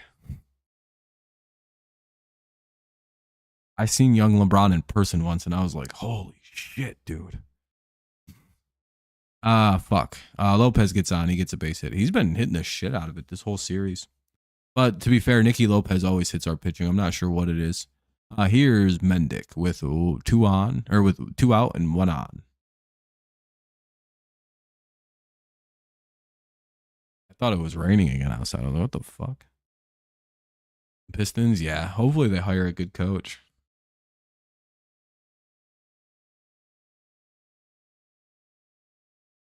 Yep, it's pretty nice, Nicholas. We'd scored 6 runs across the previous 64 innings until today. Yes, that's right. 64 innings, 6 runs. Tonight we have 9 runs across 4. Doing pretty good. Could use an out here though. 0-2 on Mendick. 2 away in the top of the 5th. I know Lion fan is a big fan of Mendick.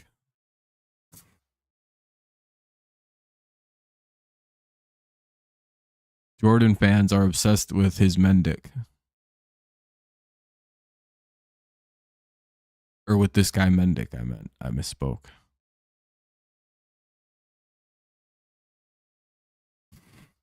One, two. State quarterfinals in basketball back in 2006. I had to guard Mark Ingram. Oh, fuck that. That was he. I was gonna say that was in Southwestern days. He had what, just left Grand Blanc at that point. I know nobody here watches soccer, and I get it said a lot, but in soccer, I never know. Yeah, soccer is pretty bad too. Yeah. Ooh, the White Sox. Yeah, they completely imploded. I don't know what happened. The ownership wants to move them, which is probably the real truth. And they hired a bad coach in Tony La Russa. Well, he's not a bad coach. He was just well past his prime. They had the opportunity to hire AJ Hinch, and you have to think that if they had hired AJ Hinch, they probably have a World Series by now. They had the talent. They just hired a bad coach and got blown up. Panthers are about to blow a 3-0 lead. That's terrible. Nicholas, I'm sorry. Transferred. Yeah, my sister knew Mark.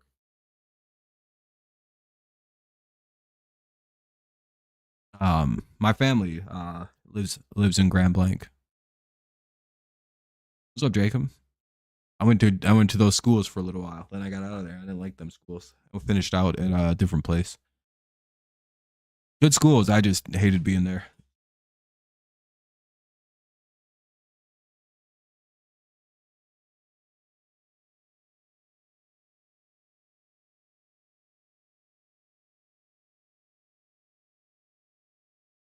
What's up, Daniel? Oh shit. Hold on. What's up, Jacob? What's up, Daniel?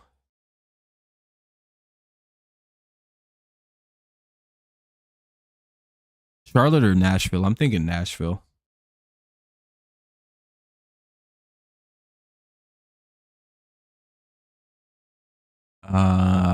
Probably Jordan, right? He's a little bit better at clutch shots, but LeBron isn't necessarily bad at game winners either. But again, LeBron's not really like fucking 6'10". He should just be dunking the ball. You know, Jordan being 6'6", he should be a better shooter, right? A little shorter, a little easier, like less evenness with the rim from distance. Like LeBron's bad at shooting free throws for the same reason Shaq is bad at shooting free throws. They're fucking tall, and it looks really hard to shoot free throws from there. Kevin Durant's a rare species. I don't know how he shoots so good. Nashville and Salt Lake get expansion teams while White Sox move to Charlotte. Maybe. I don't know. I think Charlotte gets an expansion team. If you think your organization ever makes a bad move, just be glad you aren't a soccer fan. Yeah, I don't fuck with soccer, dude. Boring game, and yeah, it seems really corrupt.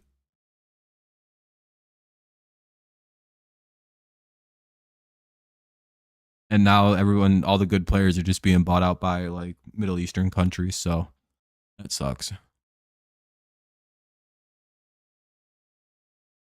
Oh shit. Rays are actually gonna stay in Florida. That's crazy. Yeah. Yeah, soccer is terrible. If it wasn't for the USA keeping that shit clean, it would be even worse. 3-1. And Badoo's out, one away. Here's McKinstry here in the bottom of the fifth. Tigers up 9.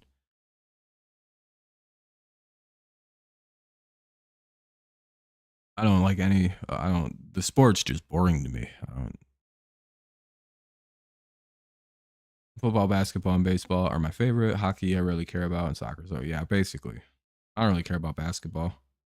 I played against the ball Lucas Perry from Flint Powers.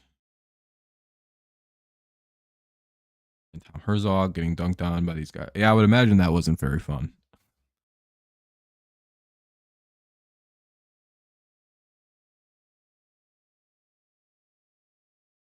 And there's this game 7 tomorrow. I will stop watching hockey. Yeah.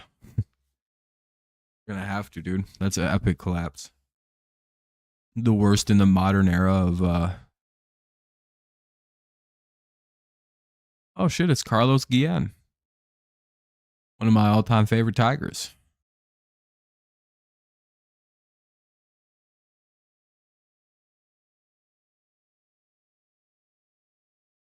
Probably one of the most annoying hitters for other teams to deal with ever. Soccer is very strategic when you look into it. I know you won't, but there is some real. Yeah, I don't really care. It's just the game. It's the action is boring. There's no action that I care about. I don't like games where you can only play with one body, like you can only play with your feet. I'm like, I'm good. No forward passing, no contact allowed. It's just kicking the ball and being fast. That's so boring. Like I don't care about consistent back and forth action. That to me doesn't matter in a sport.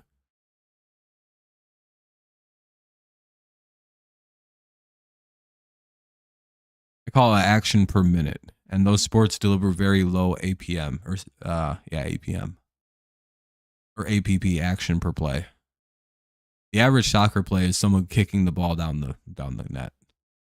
That's your action. The action in baseball is a 90-mile projectile hurled at somebody, and a guy swinging a wooden bat, and usually a weapon.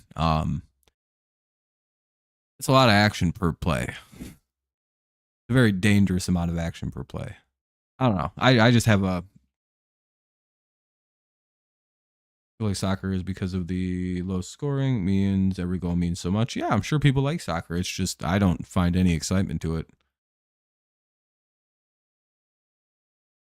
Hey, there we go. McKinstry hits a double.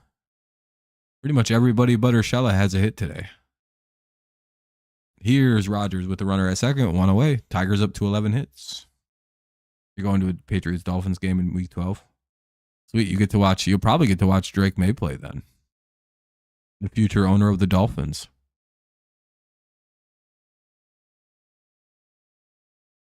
Warriors blowing 3-1. Yeah, it'd be one of the worst ones. Especially in the championship games, because you can't really use like ALCS or like championship series. It has to be like the finals for a blown. Yeah, they're about to do that too, and I hope it happens just so I can laugh at the St. Louis people again. Say, haha, you lost your team. Now they're Kansas. Now they're in Kansas where they belong. 2 away. Rogers fails to get the runner over. Here's Veerling with a runner at second. 2 out. Bottom of the 5th.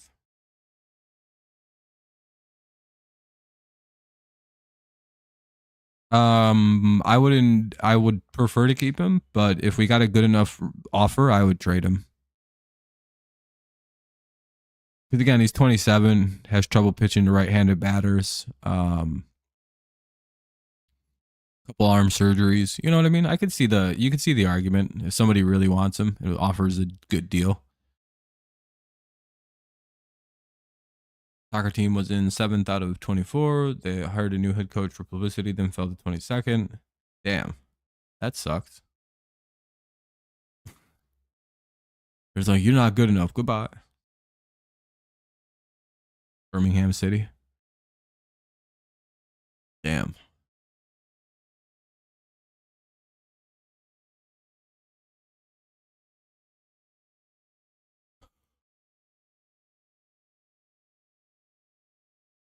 Two.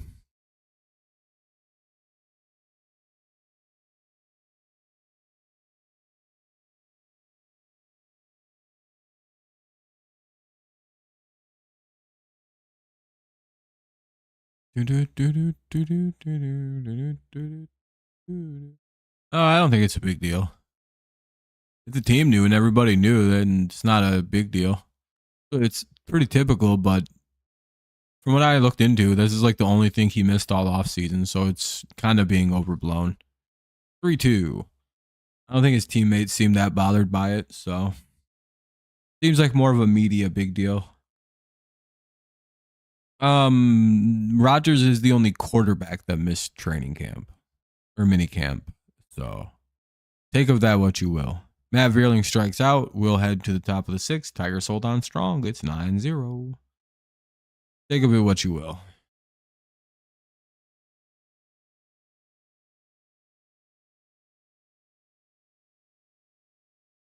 Top six, we'll see Maldonado, Bam, and Benintendi.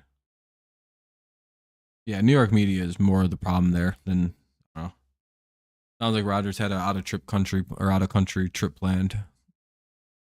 He probably should have been a little bit smarter about planning it when he planned it, because you kind of know when minicamp is. But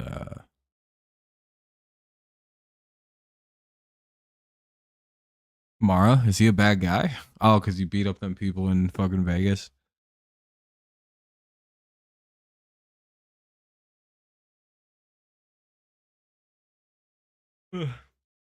Not as big a deal with position players. It's just quarterbacks probably should usually show up.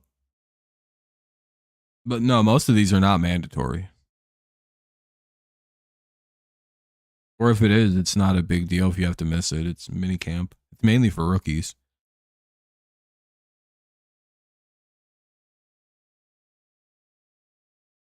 No, you know who really screwed up the quarterback market is the team that struck first. It wasn't any of these people. It was the Lions giving fucking Goff $53 million. Dude, the Lions came through and said at like every single. Remember, I was talking about this when this happened. I said the good thing about what the Lions did in those contracts is they set the market for each one of those positions because they signed them first, right? They signed Sewell first. Now, if Darisaw wants to get re-signed or any left tackle wants to be re-signed, all of these contending teams now have to pay them more than Sewell. And Sewell got a record-setting contract. Boom. Same with St. Brown. He got a huge contract, right? But he got it first. So now if you want to pay Jefferson, if you want to pay any of these top receivers, which top contending teams in their division have, you have to pay them more money. Now we go to the quarterback with Jared Goff. Lions signed him first. Now, if you're the Packers, you have to pay that guy more. If you're the Dolphins, if you're any team paying a quarterback, you have to pay them more than what Goff got. Lions set the market and made all these other contending teams have to spend way more money than them to get their players. Yeah, Lions, that was an expert use of the Lions striking first and setting the market. That's why you do that. 1-1. It was very important for them to get those 3 deals done because now every other team with their left tackle, wide receiver, or quarterback has to kind of go to what the Lions did. And normally those players who are in line for those contracts are playing on good teams, which will help cripple the teams that would Lions play. Lions also still have $40 million in cap space doing all those contracts they did.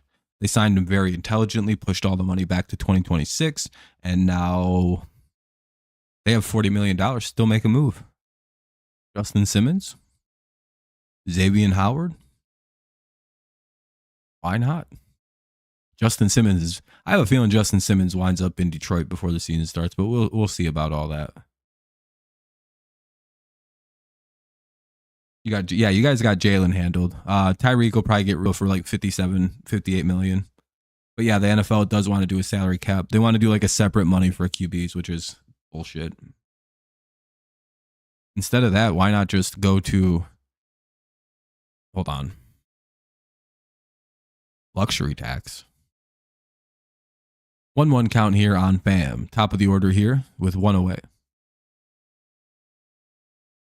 I don't really like the idea of more different caps. Why not just do a fucking luxury tax? Do what baseball does. No salary cap, luxury cap. True, Lions have a very smart front office. Sewell is a massive. Yeah, Sewell is the best lineman in football, probably. He's definitely the best tackle. I think he took Trent Williams last year. Lineman, probably.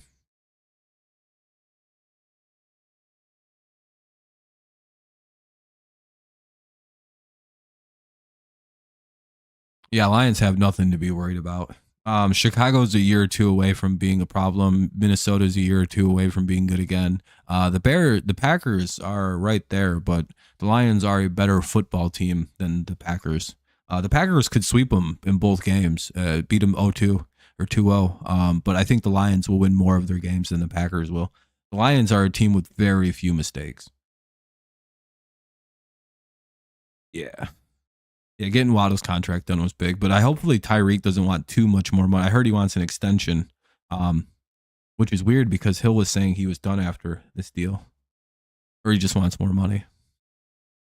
Yeah, NFC North to be good in a couple years, but the Lions are in a window to win their Super Bowl like right now. 1-1 on Benintendi.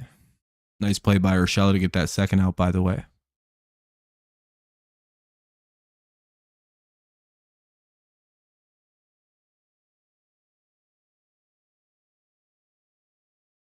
Bears have a rookie QB.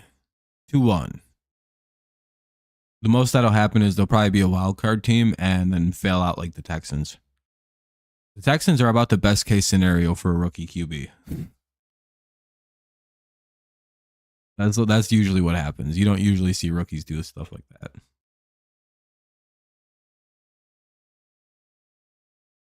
Who was going to get it around training camp? I would imagine so. It's probably almost done.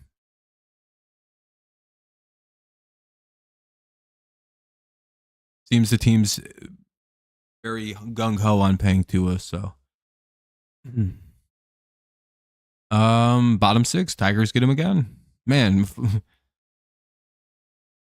lost in the offense is the fact that Olsen's gone 6 innings. Has only thrown. Oh, this is probably his last inning. That was his 90th pitch. 6 innings, 2 hits, 3 Ks for Olsen. He's only 2 hits. Tigers back up to hit. Bottom of the 6th, 9-0 Tigers.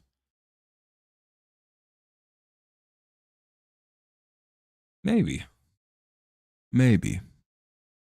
I don't really know if the Bears have good coaching. I think they should have fired Eberflus, but what do I know?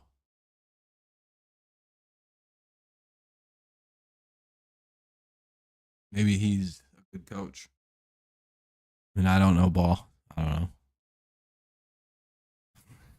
Either way, bottom of the 6th coming up, 9-0 Tigers.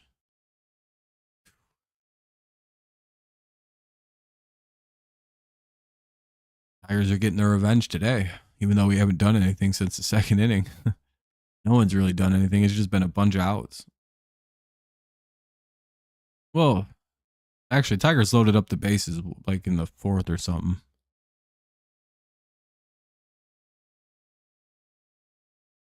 Yeah, we'll see if the offense actually looks good or if it's just practice.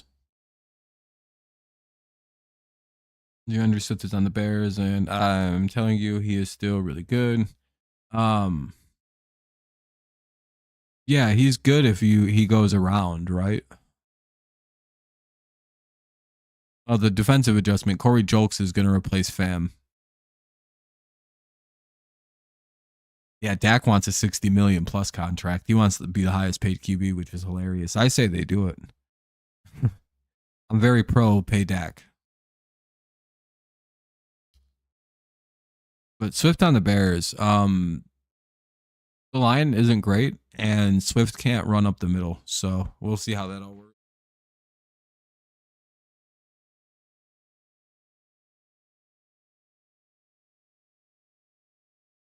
Remember, he had trouble running with the Lions line.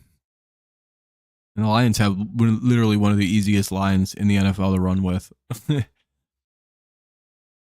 he couldn't really get up the middle with the Lions line. And I watched a rookie just tear shit apart with that line. Again, good running back, but very east to west, you know, instead of north south.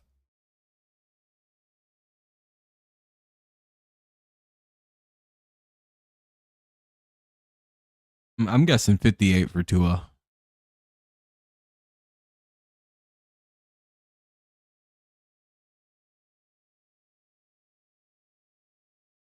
We're gonna go after Stroud in the draft that year.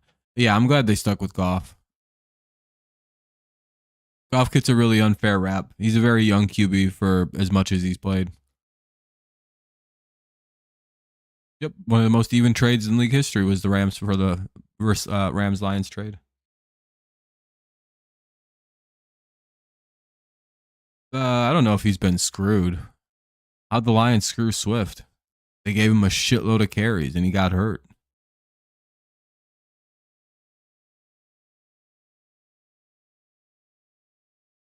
He made of glass, dude. Lions did nothing to screw that guy over. They did everything they could to make him a star. We have one of the best running lines in the NFL.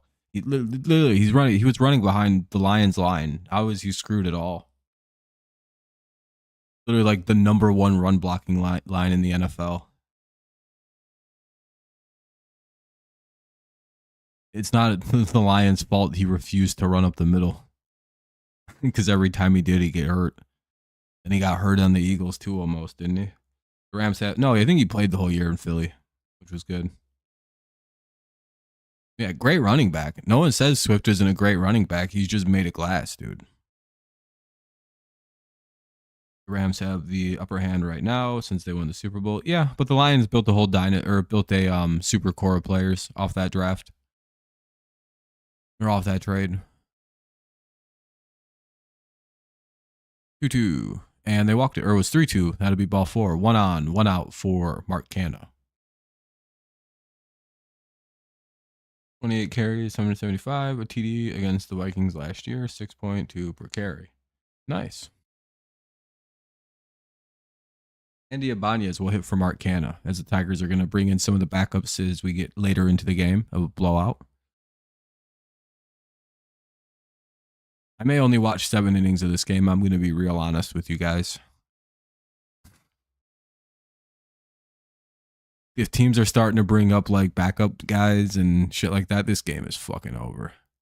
0-1 on Ibanez. But I'll watch through 7. I'll watch our last at bat, and then I'm not going to watch the 8th and 9th innings of this.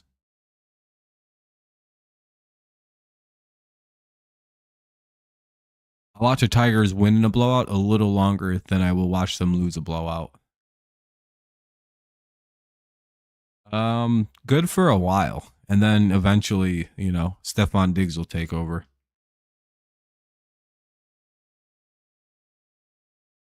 Because for a while he was really good over in Buffalo, and then eventually the Diggs came out. The same guy who came out in Minnesota, Buffalo, he'll eventually pop out. Especially since Houston's already got that really good repertoire between Stroud, Nico Collins, and Tank Dell. I hate everybody who told me Nico Collins wasn't a good receiver all year long when they kept trying to say that like Stroud was doing a lot with nothing. I'm like, well, he has Nico Collins and Tank Dell. They're like, dude, Nico Collins is a terrible wide receiver. One of the worst in the league. He just got paid huge. Like I looked up his numbers. They've always been good. It's just like, fuck. I know what I see. Like, when was Nico Collins bad? Why was everyone trying to convince me Stroud should win MVP because he has good receivers for a rookie?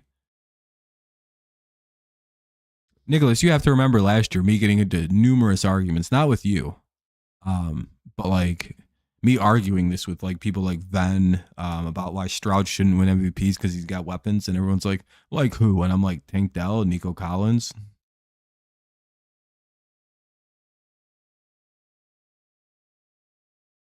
With numbers with the Lions are way better than I thought, over 4 yards per carry, including 5.5 last season. Yeah, the only problem with Swift, he couldn't stay healthy. Jahmyr Gibbs reminds me of a smaller, quicker Ricky Williams. He's going to be a problem. Yeah. I like Jahmyr Gibbs a lot more than I like than I ever liked what's his name?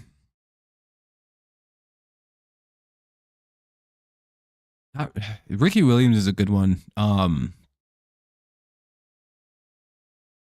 I don't know.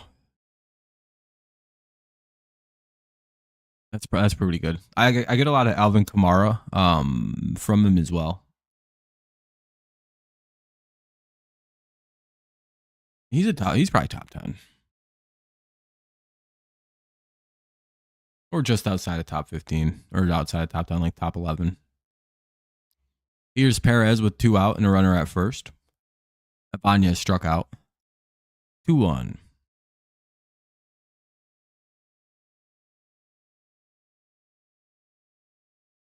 Come on, Perez. Let's see another big hit, kid.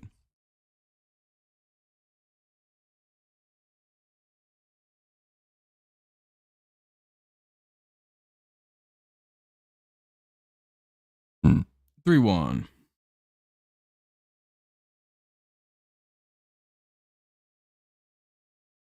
I thought he didn't get enough carries when Jamal Williams priority. I'm gonna check if the numbers back this up. No, it wasn't the carries issue. He literally just wasn't healthy. Check how many games he played. I think he played in like fucking 12 games, 10 games.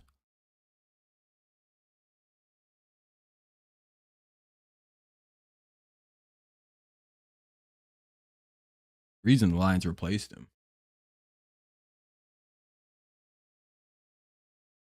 And it wasn't talent or skill.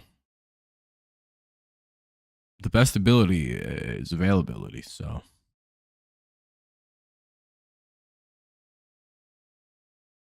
Yeah, and he's just pissed. He doesn't care. He's trying not to show up. He's fucking holding out. A whole disaster situation.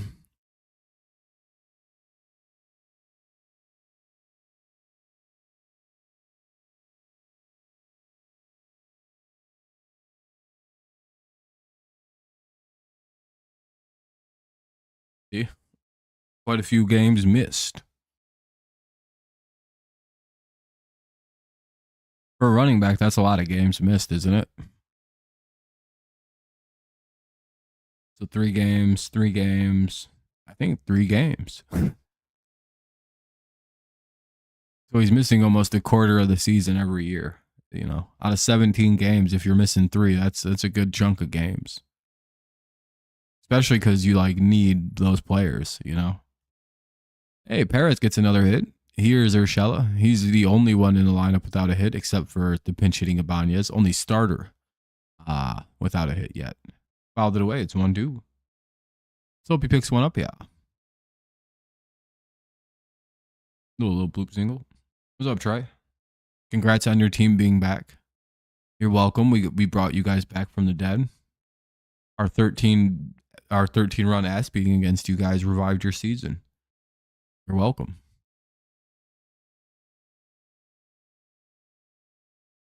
I take full credit for saving the Astros season. I think it's you guys have not seen as good of pitching since we played you guys, and now you can hit everybody. You're welcome as well. Now you guys seem unstoppable after you played us and got beat the fuck up. Jimenez, Sheets, and Vaughn. Jimenez, Sheets, Vaughn do appear in the top of the 7th. This is probably the last at bat of the White Sox I'm going to watch. We'll watch the last Tigers at bat in the bottom of the 7th, and I'm going to leave. I don't think anyone's doing anything else for the rest of this one.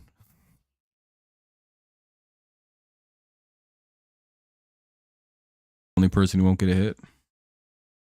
2020 game 1, so gets 3 carries, and Adrian Peterson gets 14.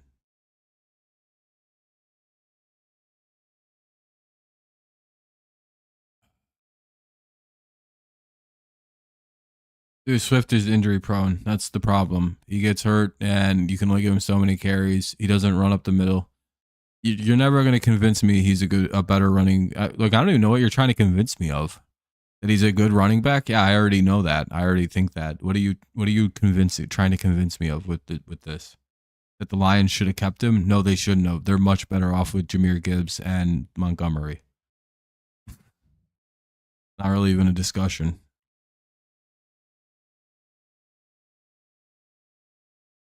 They have like the number 1 rated group. For sure, Nicholas, you have a good day, man. Thanks for stopping in. Always nice to see you. I'm not really sure what the point being made here is. That the Lions should have kept an injury-prone running back who doesn't run up the middle. Or that he's good. It's like, yeah, everyone knows Swift is good. He's just kind of injury-prone. Not like it's a bad thing. Not like it's the worst thing in the world. It's just, if you want to build a Super Bowl team, you can't have a running back that gets hurt a lot. Pretty simple stuff.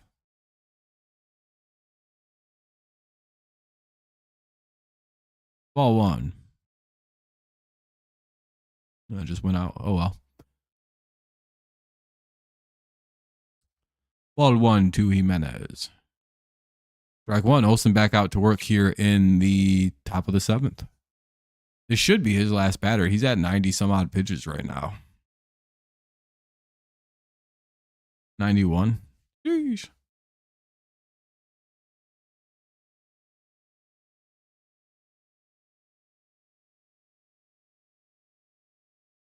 $92 pitches. That'll be called strike 2. 1-2 count here on Jimenez. Tigers lead 9-0 in the top of the 7th. Hopefully a quick inning here for the boys.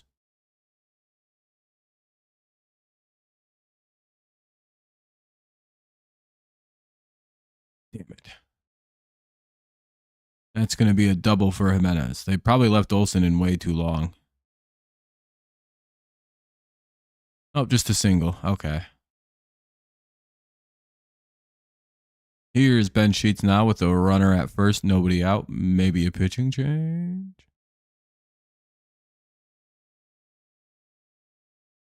No, not yet. Hopefully we can see maybe a double play or something.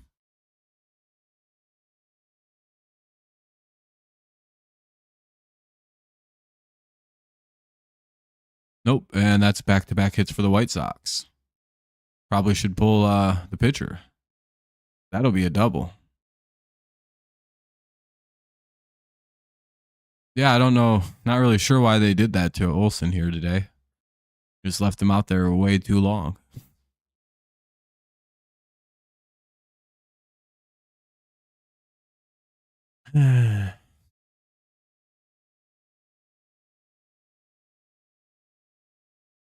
Oh, Vaughn will be up with runners at second and third, nobody out. Mismanagement of pitching yet again by AJ Hinch. Not really a surprise.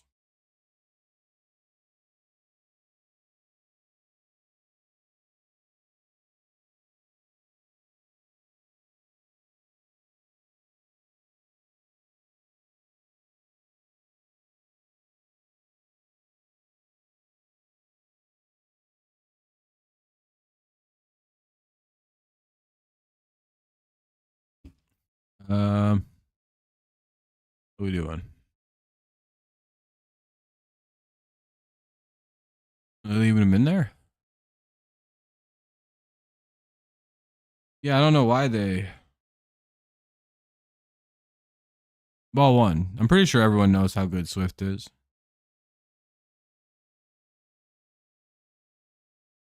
If this Astros somehow win the World Series this year, the Yankees and Dodgers fan base will break. Yeah, that's true.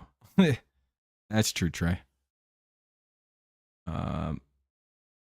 We way better off now. Jameer Gibbs, Ricky Williams, Dan Montgomery, Terrell Davis. Yeah, I don't know. I wouldn't call him TD. That's a bit of a that's crazy. Yeah, he's still in there. I don't know about this. 1-1. Last 2 balls have been smoked on lines, so kind of like right on top of shit right now.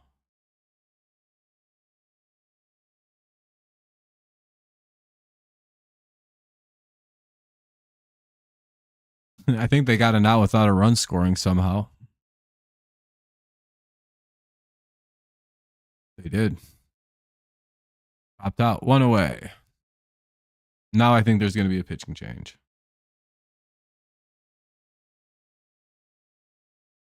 One out. Runners at second and third. With DeYoung and Lopez up, they're probably going to go get a lefty.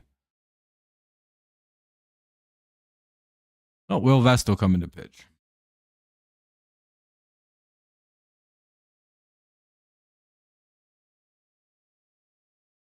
I don't know. I guess they just probably wanted him to get some extra pitching in. 2 runs really isn't that bad. This is still a quality start. Great job by Olsen. Woo! Hooray! Quality start for the kid. I think that's the more important thing is that at least this is reserved. There's no way this can't be a quality start now. You know what I mean? It's 6 and a third. Even if he gives up the 2 runs, that's fine. Few strikeouts, only 4 hits. Pretty sure that's quality, right? I don't see anything that would qualify it even with the 2 runs, right? No walks.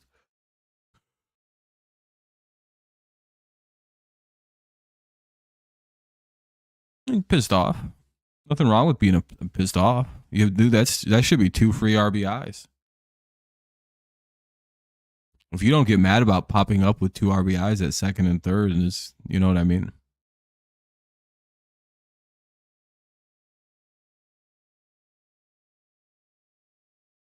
Fucking base hit, the fucking fly out, you score a run at least.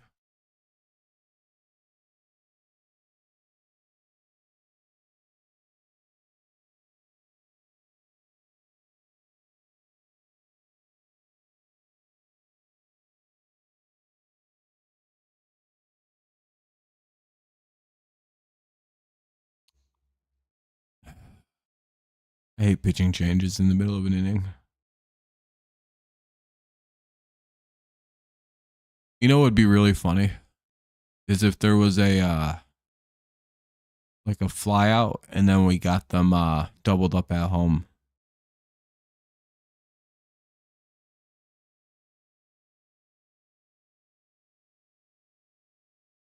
I don't know. I guess they wanted him to get to 100 specific. I don't know. Sometimes Hinch is weird and just has his gut feelings about stuff. I'm not sure why either. Theoretically, he could have had a full 7 innings if he got him 1, 2, 3. I don't know. You think I'd have pulled him after the 6th? I'm like, he ain't going out there for the 7th. 2-0. As always, Hinch is a little weird about pitching. 2-0.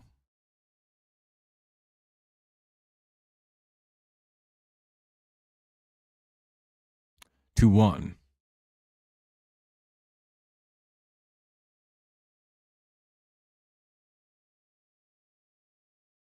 It's 9-0. I don't think they care about the mound visits right now. 3-1.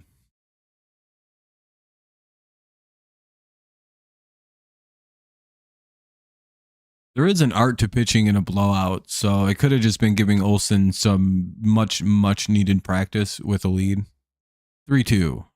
Because you can get kind of lazy and start pitching bad when you have a big lead. So it was nice to see Olsen stick in there and kind of have to keep pitching well. I don't know. There is some logic to it, right? There is pitching in a close game, pitching in a blowout, pitching in a regular score game. Hell yeah, Vest got a strikeout. All right, 2 down now. Runners at second and third. Can the Tigers? Oh no, it's Nicky Lopez. God damn it. We're the only team in the league that fears Nicky Lopez.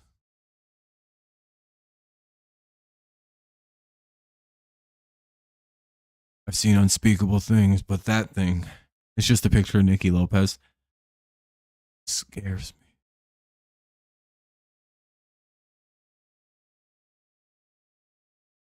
What inning is it in? What team's he playing for right now, though? Who's he? Who is he an ace still? Where's Sonny going?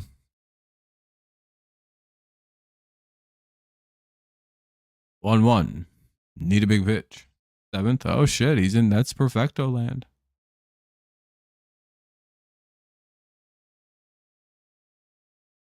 Come on, big out. Oh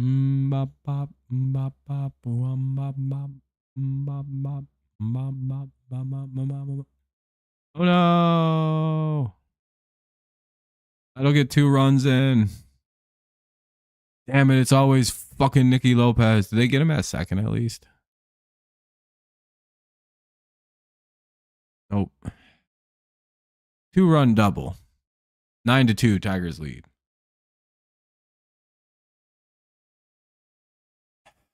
Always fucking Nicky Lopez. Here's Mendick.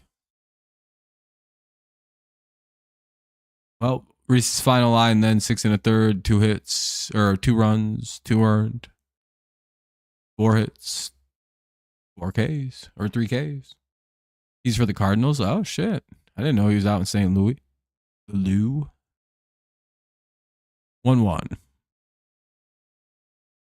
Cardinals fans getting a perfecto, possibly. That'd be cool. 1-1. 1-2.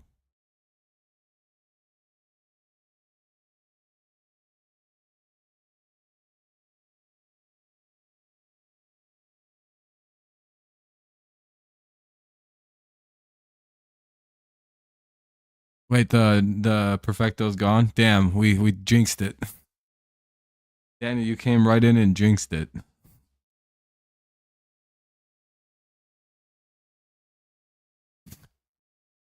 Bottom of the seventh coming up. It's still 9-2. Tigers get out of the inning, but unfortunately, Olsen gives up a couple runs because of it. Unfortunate. 9-2. Tigers lead. This will probably be the last half inning I'm watching. It's 9-2. It's pretty much a blowout. Well, it's over 2 hours, and you know what I mean.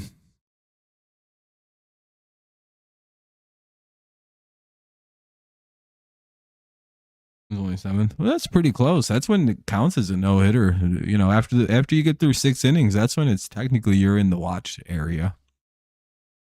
7th inning on, no hits, no runs, no nothing allowed. You're in perfect game territory. At least in my head, I don't care about him until like that point in the game. By the way, thanks to everyone who's left a like so far. I think we have like 23. 37. Holy shit.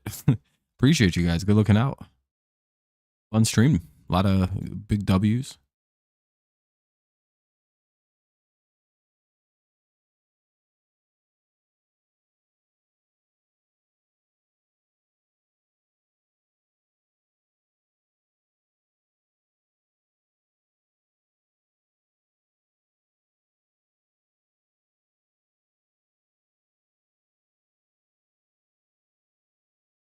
All right, we're just waiting for the inning to get started. We'll see Badu, McKinstry, and Rogers. 7-8-9 for the Tigers. Badu has a 2-run homer in this game. McKinstry has a double in this game. Rogers has a hit in this game. Everybody that started in this game except Gio Urshela has a hit, but Gio Urshela also has an RBI. Pretty much everyone's done something today except Ibanez, who's pinch hitting, and Kreidler. Fuck's he in the game?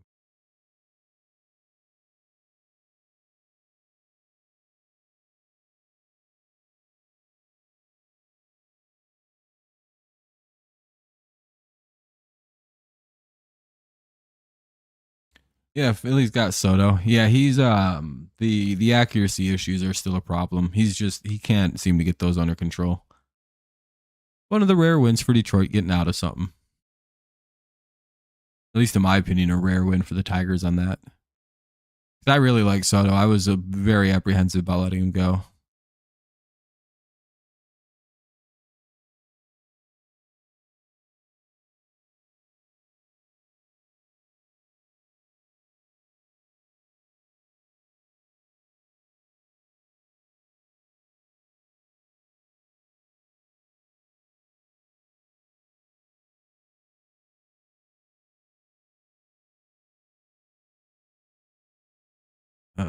Long half inning.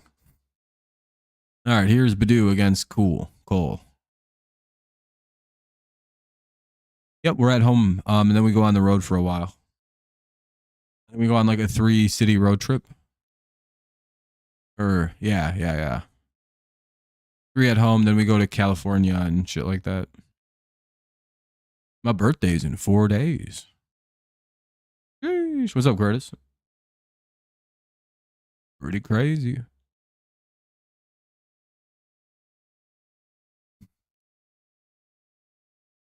I liked him mostly because he was good. Also, it's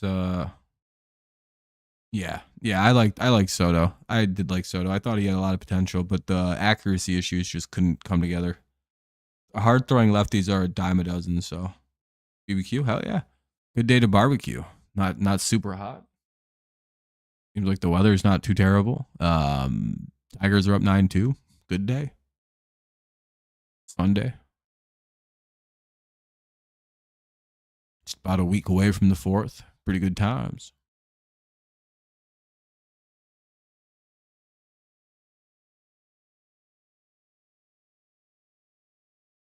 people just getting really long weekends this 4th of July because it's on a Thursday? Like, did they just get that like Friday, then Saturday, Sunday off? Was it a fucking 4-day weekend? Yeah, Chapman. Yeah, he's like Greg Soto, but like Chapman also can control his pitches a little bit more often. That's who I kind of thought Soto was going to turn into, was a light version of Chapman, but it didn't happen. But he was out 1 away. He strikes out in a foul tip. Here's McGinstry.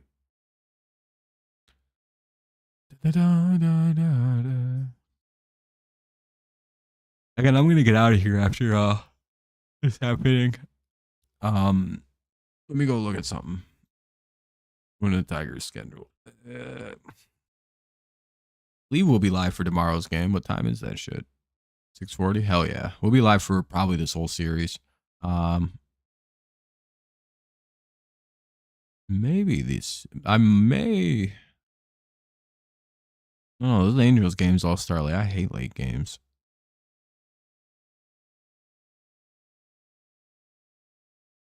Yeah, we go Angels, Twins, Reds. Then home for the Guardians and Dodgers and All-Star break.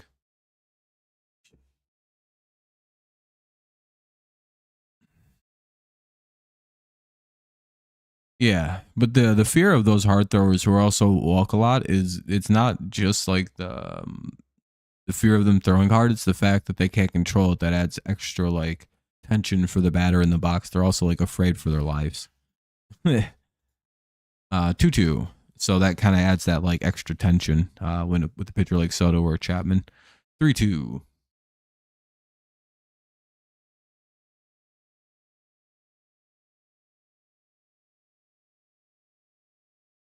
You know what's funny is they were throwing a lot of first pitch strikes to the Tigers, a lot of early strikes, and then the Tigers scored 9 runs off that, and then they haven't done it for the rest of the game. See, all it took was 1-2 half innings of swinging at that first pitch strike the Tigers always get, and they stopped getting them. Told you.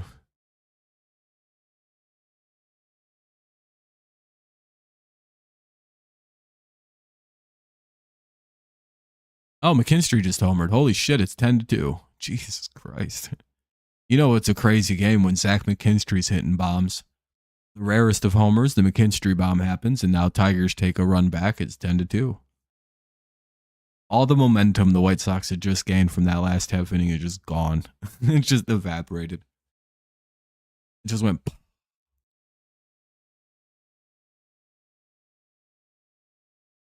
Just popped out of existence with that tiny little noise. Yeah, Cole came in and ate quite a few. Really, their bullpen didn't get too taxed from today. I think they've used 3 pitchers. Yeah, Cannon, Schuster, and Cole. They've gotten. They may have to use 1 more pitcher after this, because Cole's at 67. Lose your pitcher after 1 inning and only really use up 3 guys. That's not too bad. That's not too bad. Those other guys came in and really saved the day, especially Cole. Cole, whatever, however you say it. 2-2, 1 away for Jake Rogers. The Raj bomb. Imagine if he set off a Raj bomb right now, how funny that would be. 10-2. 7th inning. Tigers up 8 runs again. And yet again, they have 8 more hits than the White Sox and 8 more runs. Very rare do you see like a perfect put together right there.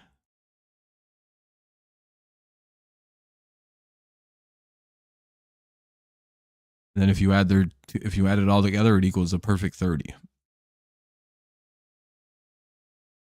2 away. Rogers strikes out. Here's Vierling.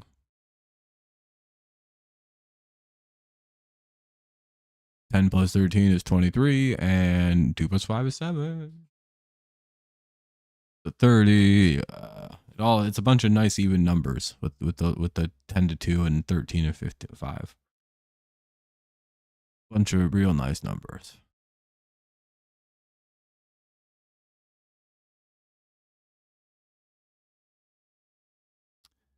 Anyway, this will probably be the last out for us. Again, it's a big blowout win for the Tigers this afternoon. For the we could pretty much get, barring some crazy 8-run collapse. I don't know. It's just about a 2.5 hour game. I think everyone's ready to dip out and go start their afternoon and do other stuff. I'm just kind of hungry and shit. Yeah, but if it's anywhere, yeah, I agree. It was a bad call. 2-2. But we'll be live again tomorrow, Tuesday, Wednesday. Not too sure about Thursday. That's my birthday. I'll probably go live. It's just horrible start times against the Angels. I hate them. Like 10 o'clock, fucking. Ugh. Thursday isn't so bad. It's like 9:30.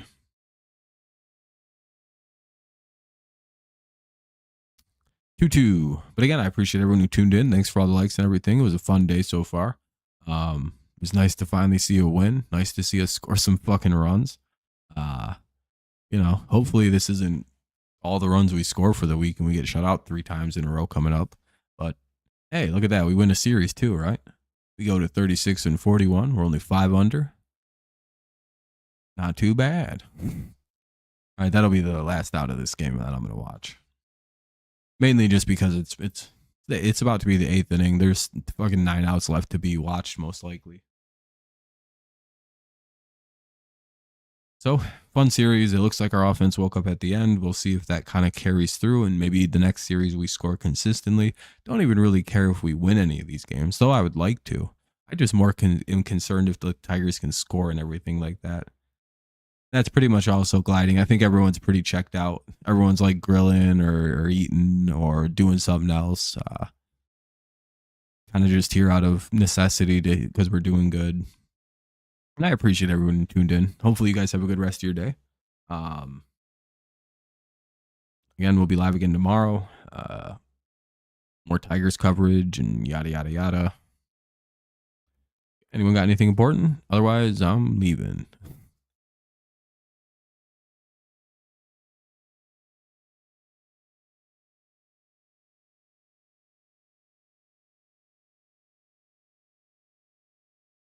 Like it's about to rain soon too.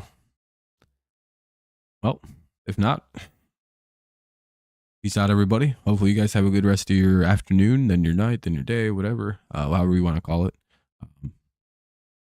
Yeah, hopefully everyone chills out, has a good rest of the day. As always, if you want to join the Discord, just ask.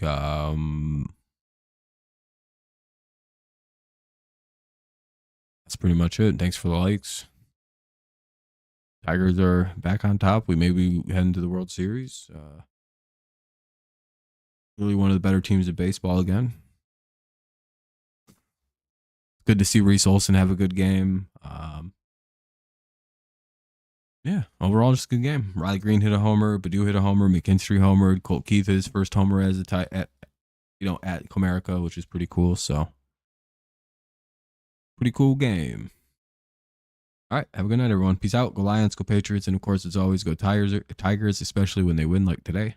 All right, see you guys next time. Bye.